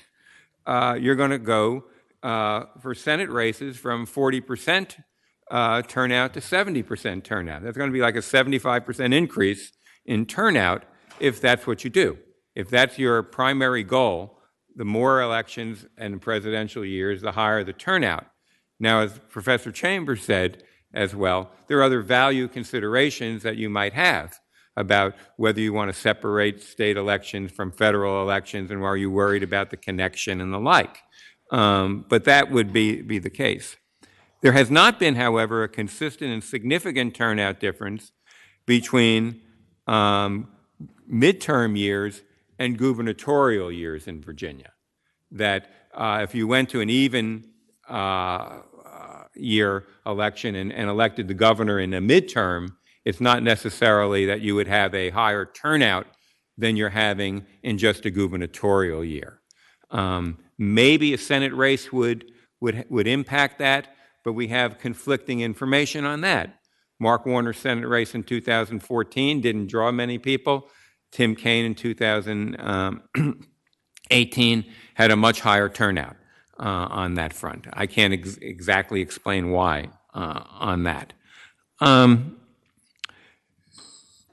Then finally, if you shifted Senate elections to as I said, to a presidential midterm, you would probably increase turnout, but not by as much as if you had it running simultaneously with the presidential election. So as you think about that, the clear difference is this huge distinction between presidential elections and every other election in Virginia there.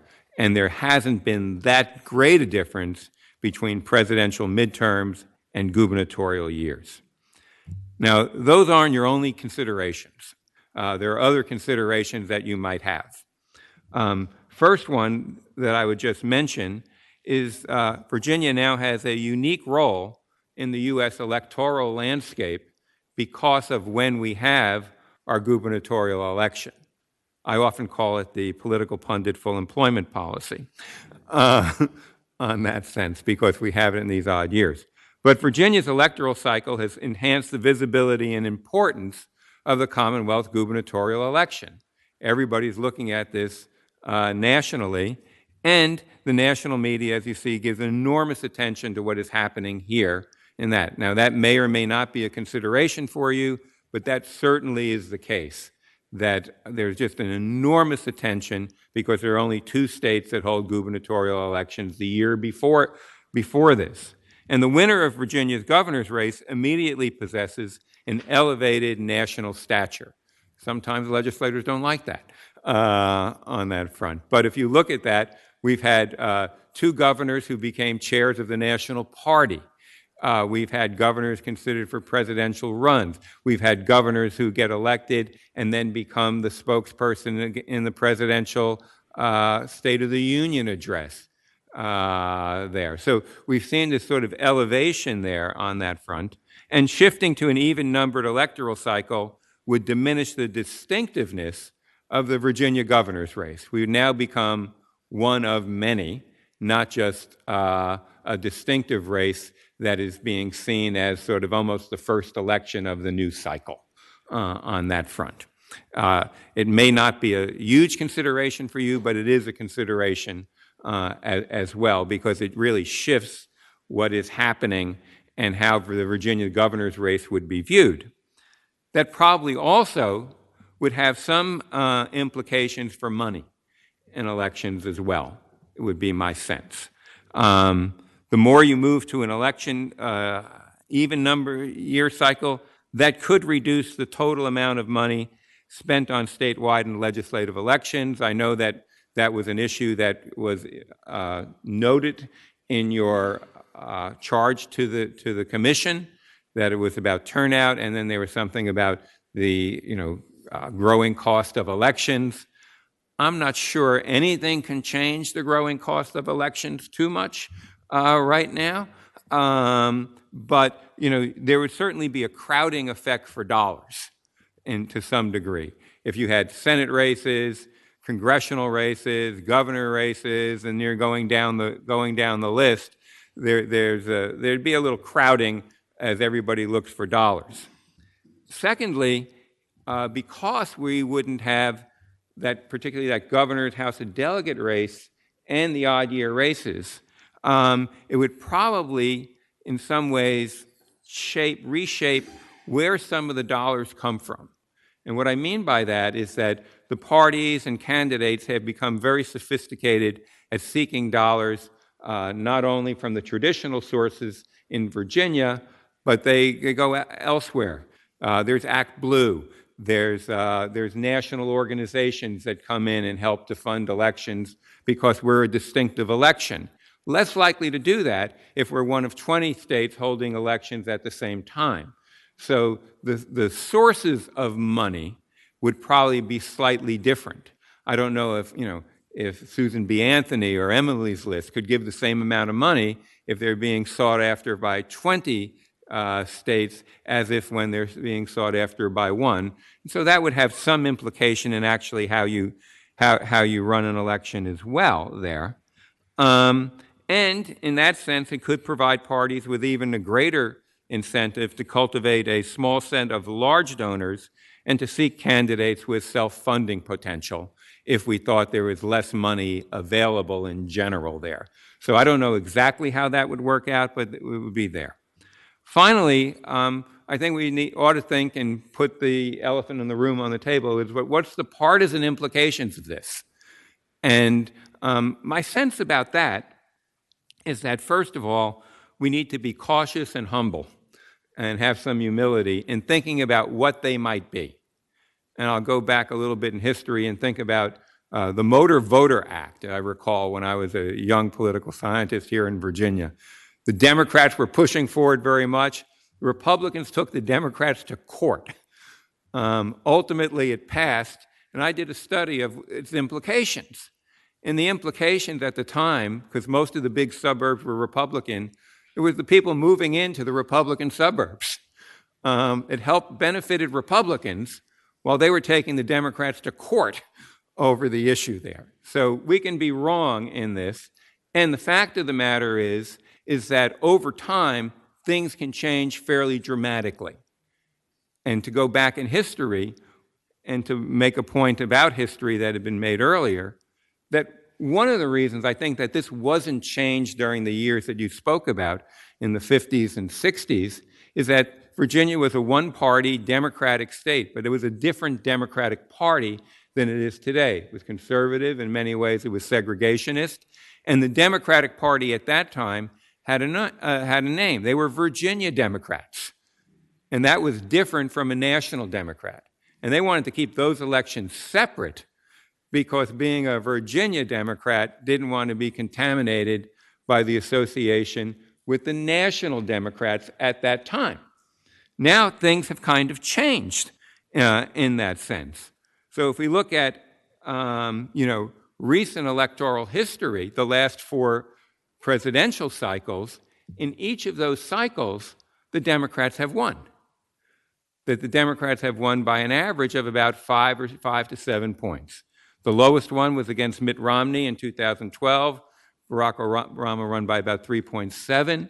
But then you go to Hillary Clinton winning by 5, Joe Biden by 10, Kamala Harris by almost 6. And so in any sense that if you look at those elections, you see that the Democrats did quite well. And while there is some ticket splitting, my sense is that it's actually gone down, not up. If you look, for example, at Virginia's statewide elections, there hasn't been a split ticket since 2005. Now, maybe there could be this year. There's a possibility, I think, of a split ticket. But by and large, more people, we say, either vote with their, the nice way of putting it is their team. Some people call it tribal. They do whatever they do, but they basically say there's a lot more of this going on. And you can see that in just the way the parties look at elections. When the Democrats speak today about the upcoming House of Delegate elections, they all say, we carried 58 districts in the presidential, and that's how they target. You're going to look at those districts where Republicans are that were carried by a Democrat in a presidential election. Now, that's not necessarily the case that's going to occur because it's a different electorate, as we've seen, because of turnout on that front, but that's there. So my sense is that, at least at the moment, the fact that the presidential election in Virginia for the last 16 years seems to favor Democrats would seem to me that would be a partisan advantage for the Democrats and shifting many elections to those years. But I would put the qualification on it that we don't know what's going to happen. Democrats could nominate a far-left candidate that couldn't win, that would make it easier in Virginia. We've seen Republicans come up with very compelling messages that have been able to win elections there. And we can imagine that Virginia would, by the time this timeline goes into effect, 2032, 2036, there could be a shift. But I think right now, the more elections that are kind of stuffed into the presidential race, the Democrats would like that team a little better than the Republicans might like that team here. I don't know what Delegate Bloxham thinks about that and others, but you're going to have to confront that as you go forward about what are likely to be those partisan implications. And it's really an open question about what the midterms would mean, because interestingly now, if we take a look at Virginia gubernatorial elections, they seem to exhibit, as we've noted for the most part of the past 40 years, an anti-presidential party sort of purpose there. That with the exception of Terry McAuliffe, every time that we've elected a Republican governor, Republican president, we've elected a Democratic governor, and vice versa. And what seems to be happening is that we seem to be almost the first midterm election. And as you know, that presidents seem to lose, positions and lose congressional positions during the midterm, and Virginia seems to be the first indication of that there. And if the polls are right, that might hold again this year on that front. So I don't know, but what you would do is that you would probably just change the nature of nationalization.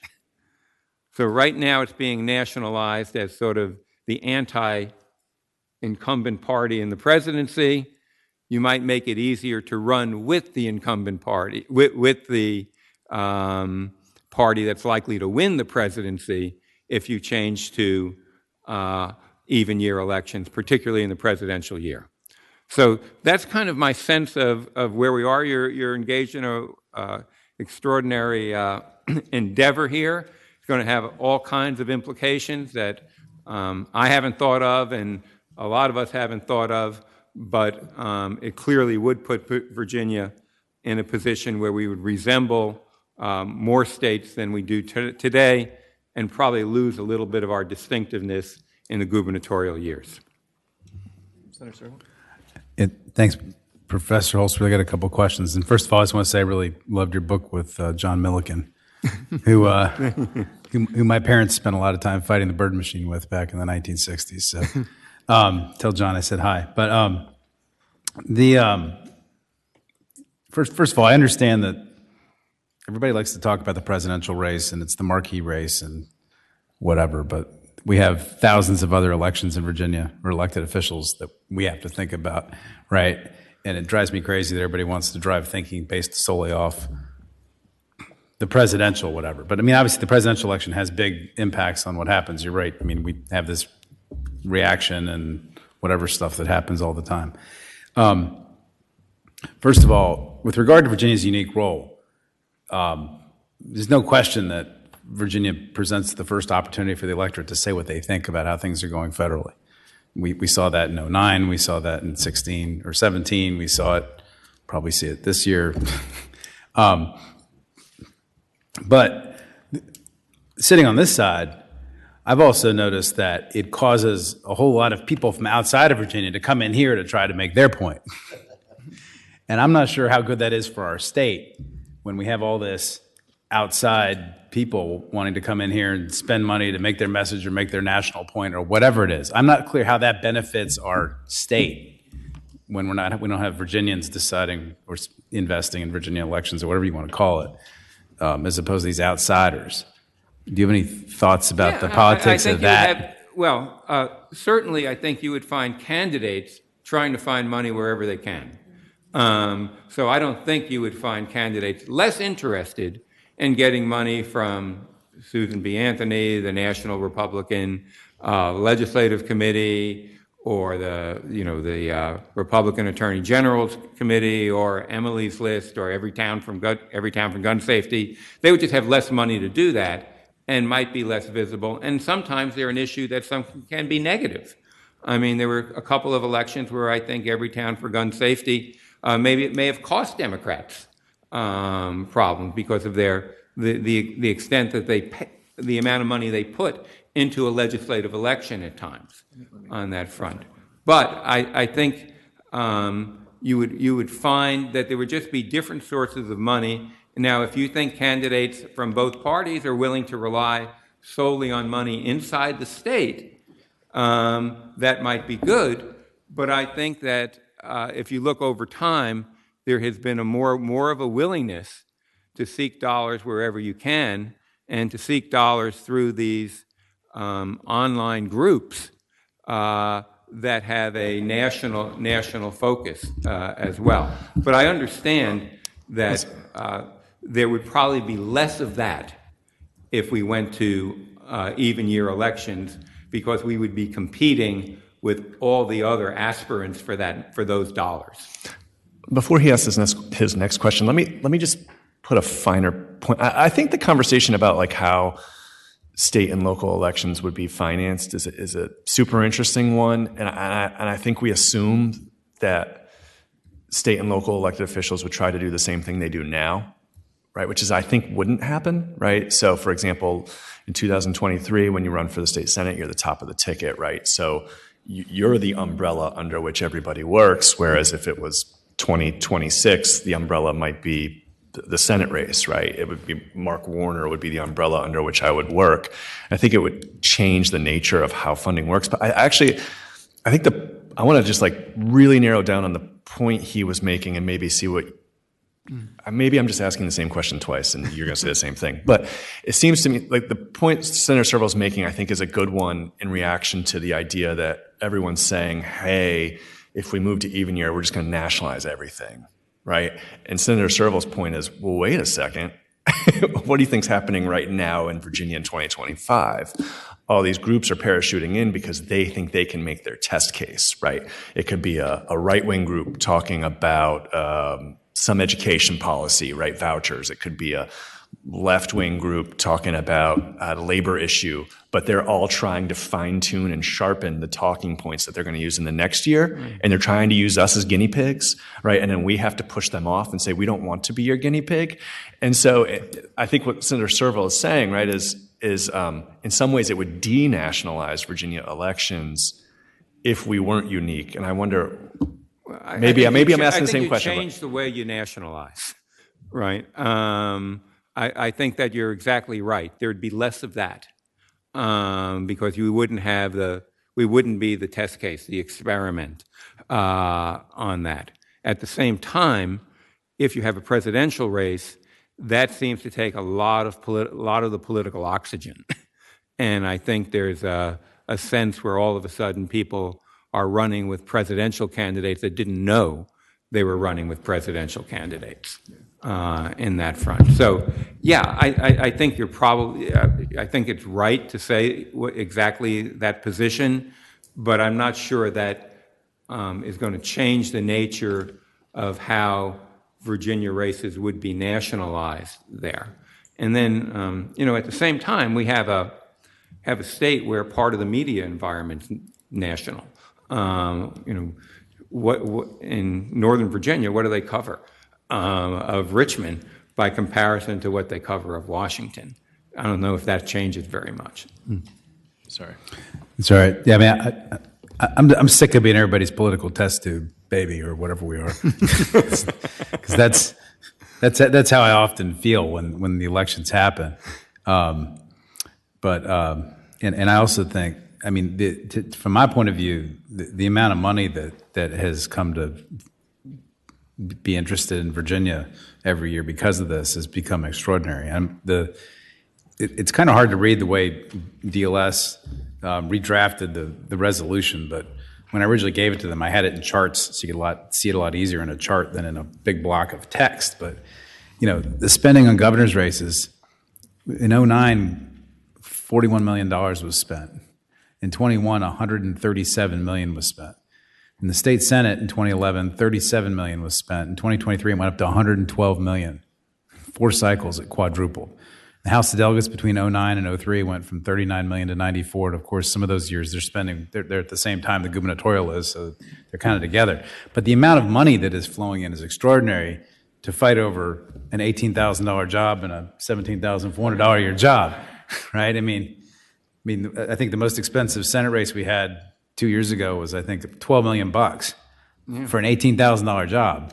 I mean, well, what in the world, right? And a lot of this is because of what's happening nationally. And so my question is, have you looked at other states? Because when I talk to my colleagues at NCSL from other states, and I tell them the amount of money that's being spent in Virginia on legislative races, they go, "You're kidding me. Like, nothing close to that is spent in their states." And so it seems to me that this whole off-cycle thing must have something to do with it. Do you have any sense of that? Have you looked at other states? It might, but there are other things that are important here. I mean, part of it is that you've had very competitive, races in the assembly where the control of the assembly is up for grabs, and you do very important things that impact all kinds of individuals and firms and organizations that have interests on that front. So yeah, some of it's outside money, some of it's inside money. The fight between Dominion and Clean Virginia has just gone through the roof. That's money that's internal in Virginia on that front. And there's going to be continual battle over energy policy. That's just an extremely important issue in the Commonwealth. I'm not sure you're going to be able to extracate money from those kind of battles very easily there. So yes, I believe it's probably over the top because it's impossible to regulate campaign finance right now.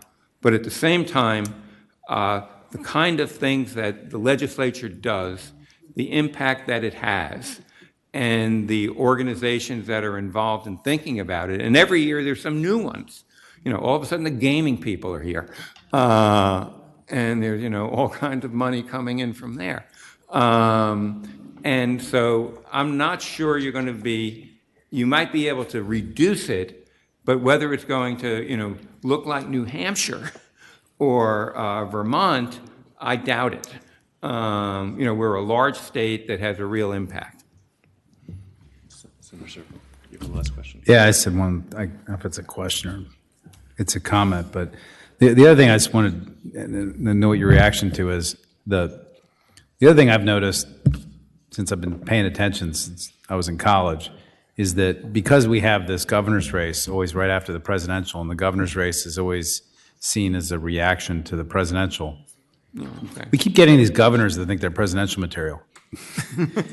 Because the media starts saying, "Oh, look what they've discovered. They've discovered the antidote or the response." And Governor Wilder had it.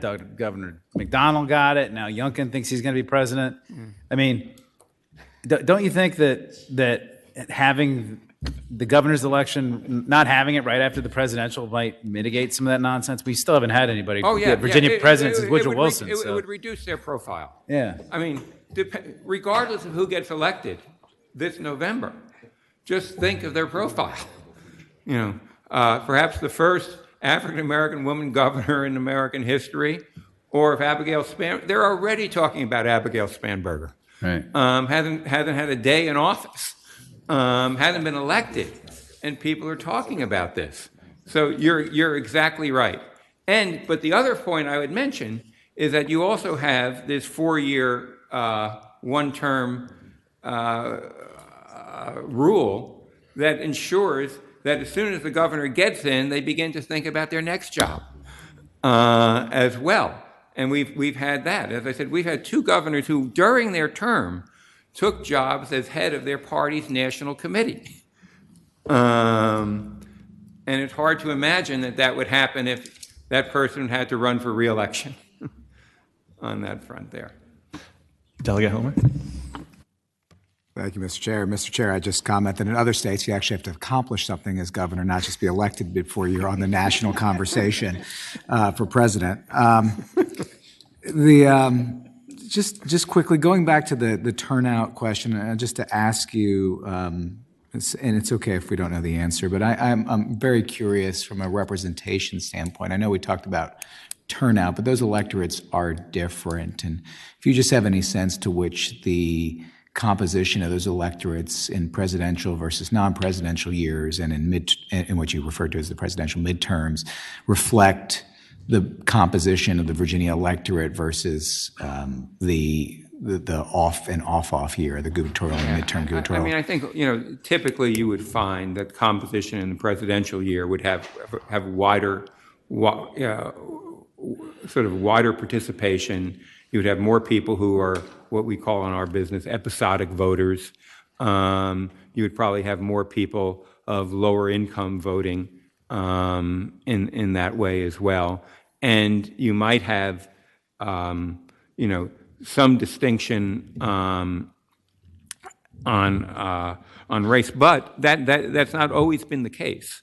If you look at the 1980s in Virginia with Chuck Rogge, Doug Wilder, and Jerry Beliles, turnout in those elections among African Americans was higher, where we can think, than turnout among white Virginians in those elections. So candidates make a difference in these elections as well, and messages make a difference. So it's not necessarily automatic. I would say you're probably right as a general rule, but we've seen instances in Virginia where that occurred, and then again when when those folks sort of departed the scene in the Democratic Party, the participation among Democrats went actually down in gubernatorial elections there. So it's I think you're probably right as a general rule, but I would also say that candidate quality and messaging and capacity to mobilize grassroots is a candidate quality as well, and it's not something that's just automatically related to the timing of elections.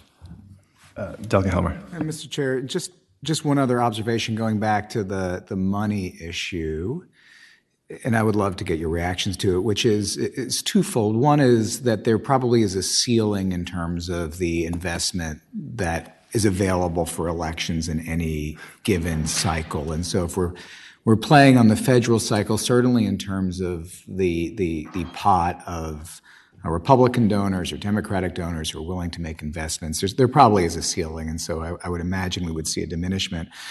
But I'm reacting also in addition to that to your observation that special interests have found a real opportunity to invest in Virginia. You mentioned the gambling interest, you mentioned some other competition in the utility world.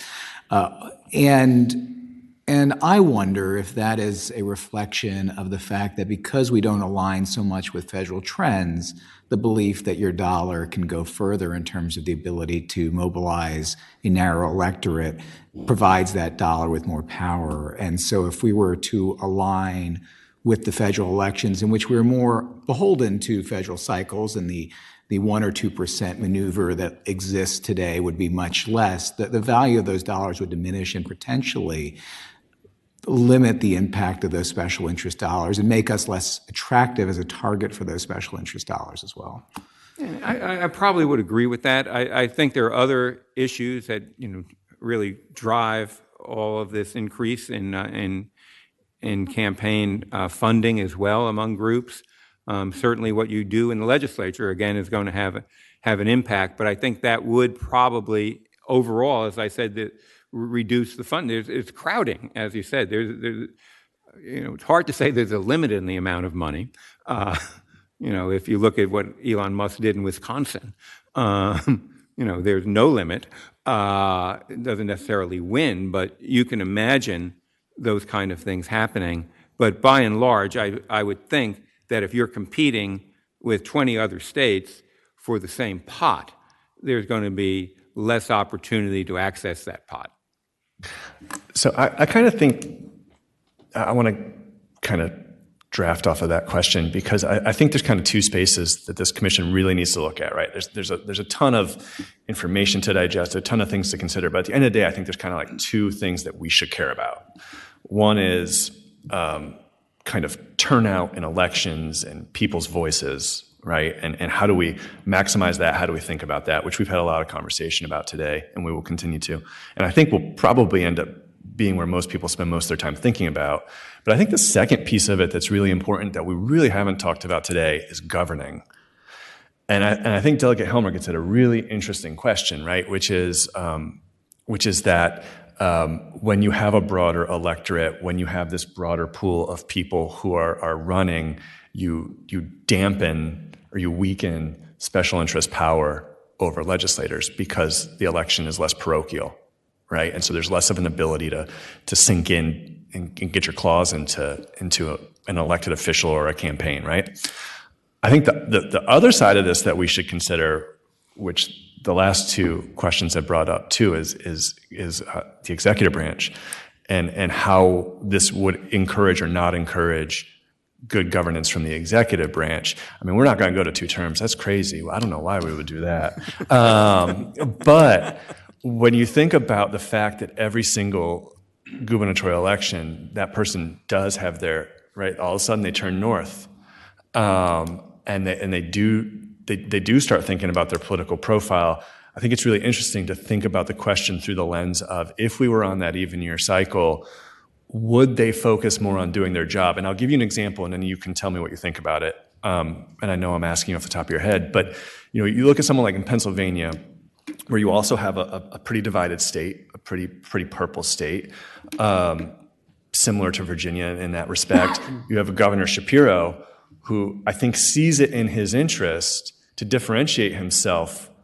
He's a Democrat, but he wants to also differentiate himself, right? He wants to, and how do you differentiate yourself when you're on this cycle with everybody else? You govern well.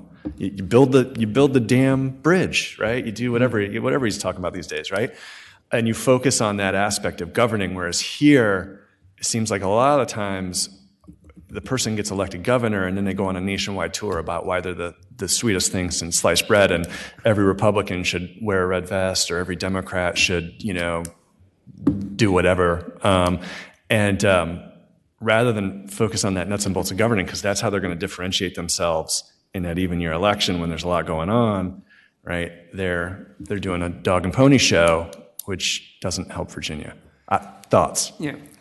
Overall, Virginia remains a pretty well-governed state, I think. I think and partially credit, obviously, to the legislature, partially to the great professional state employees, and I think partially credit to the governors that we've had overall. I think we've done a pretty good job of electing people who are quite competent. On the other hand, they do have an incentive fairly soon in their term to start looking for something else on that front, because they are lame ducks from the day they get in on that front. And sometimes you tell them that on that front there. But that is, that's there. But I don't know whether or not just moving to even years would change that, given that I think it's more powerful that they're only here for one term than than the year that they're elected.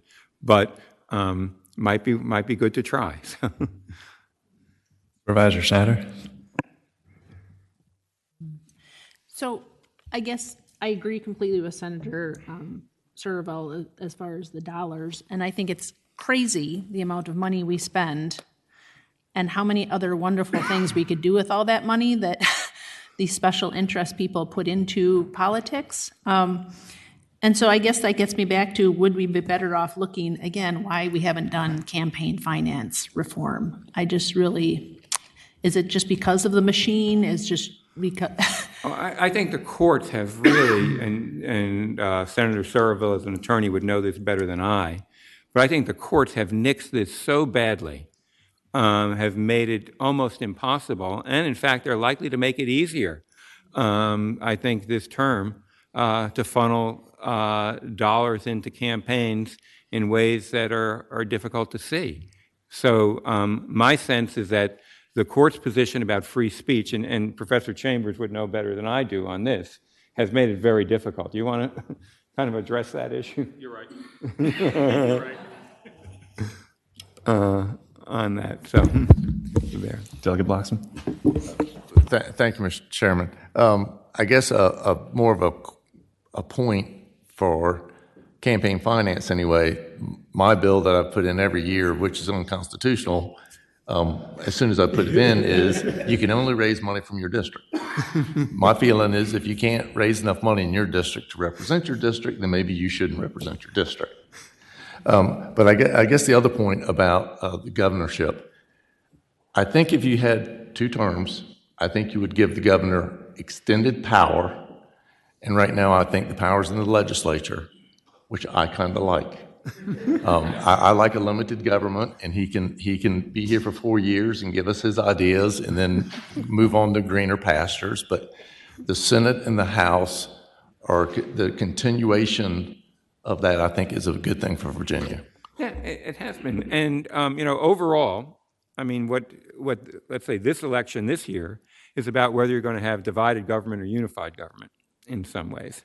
And for most of the past 20 years, with 4-year exception, we've had divided government in Virginia, and that has largely ensured that if things are going to get done, they're going to get done cooperatively there.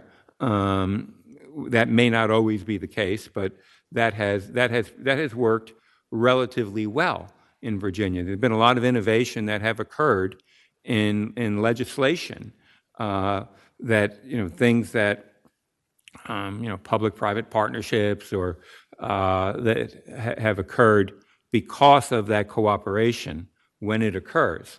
At the same time, it has stymied, in some ways, gubernatorial agendas. McAuliffe, Kane, Youngkin have found that the legislature is an effective check and block on a lot of their legislative ambitions and aspirations as well. Thank you, Dr. Holsworth. Thank you very much for your time. Really appreciate it. We have one last thing to do before we adjourn for today, which is public comment. So if anybody from the public, we're going to do up to 2 minutes for public comment per person if you're here. So if you're here for public comment, I'm not sure do we have anybody online? Nobody online? So if there's anybody here in the audience? Going once, going twice. Sold. Well, I'd like to thank Brooks, Dr. Chambers, and Holdsworth for coming.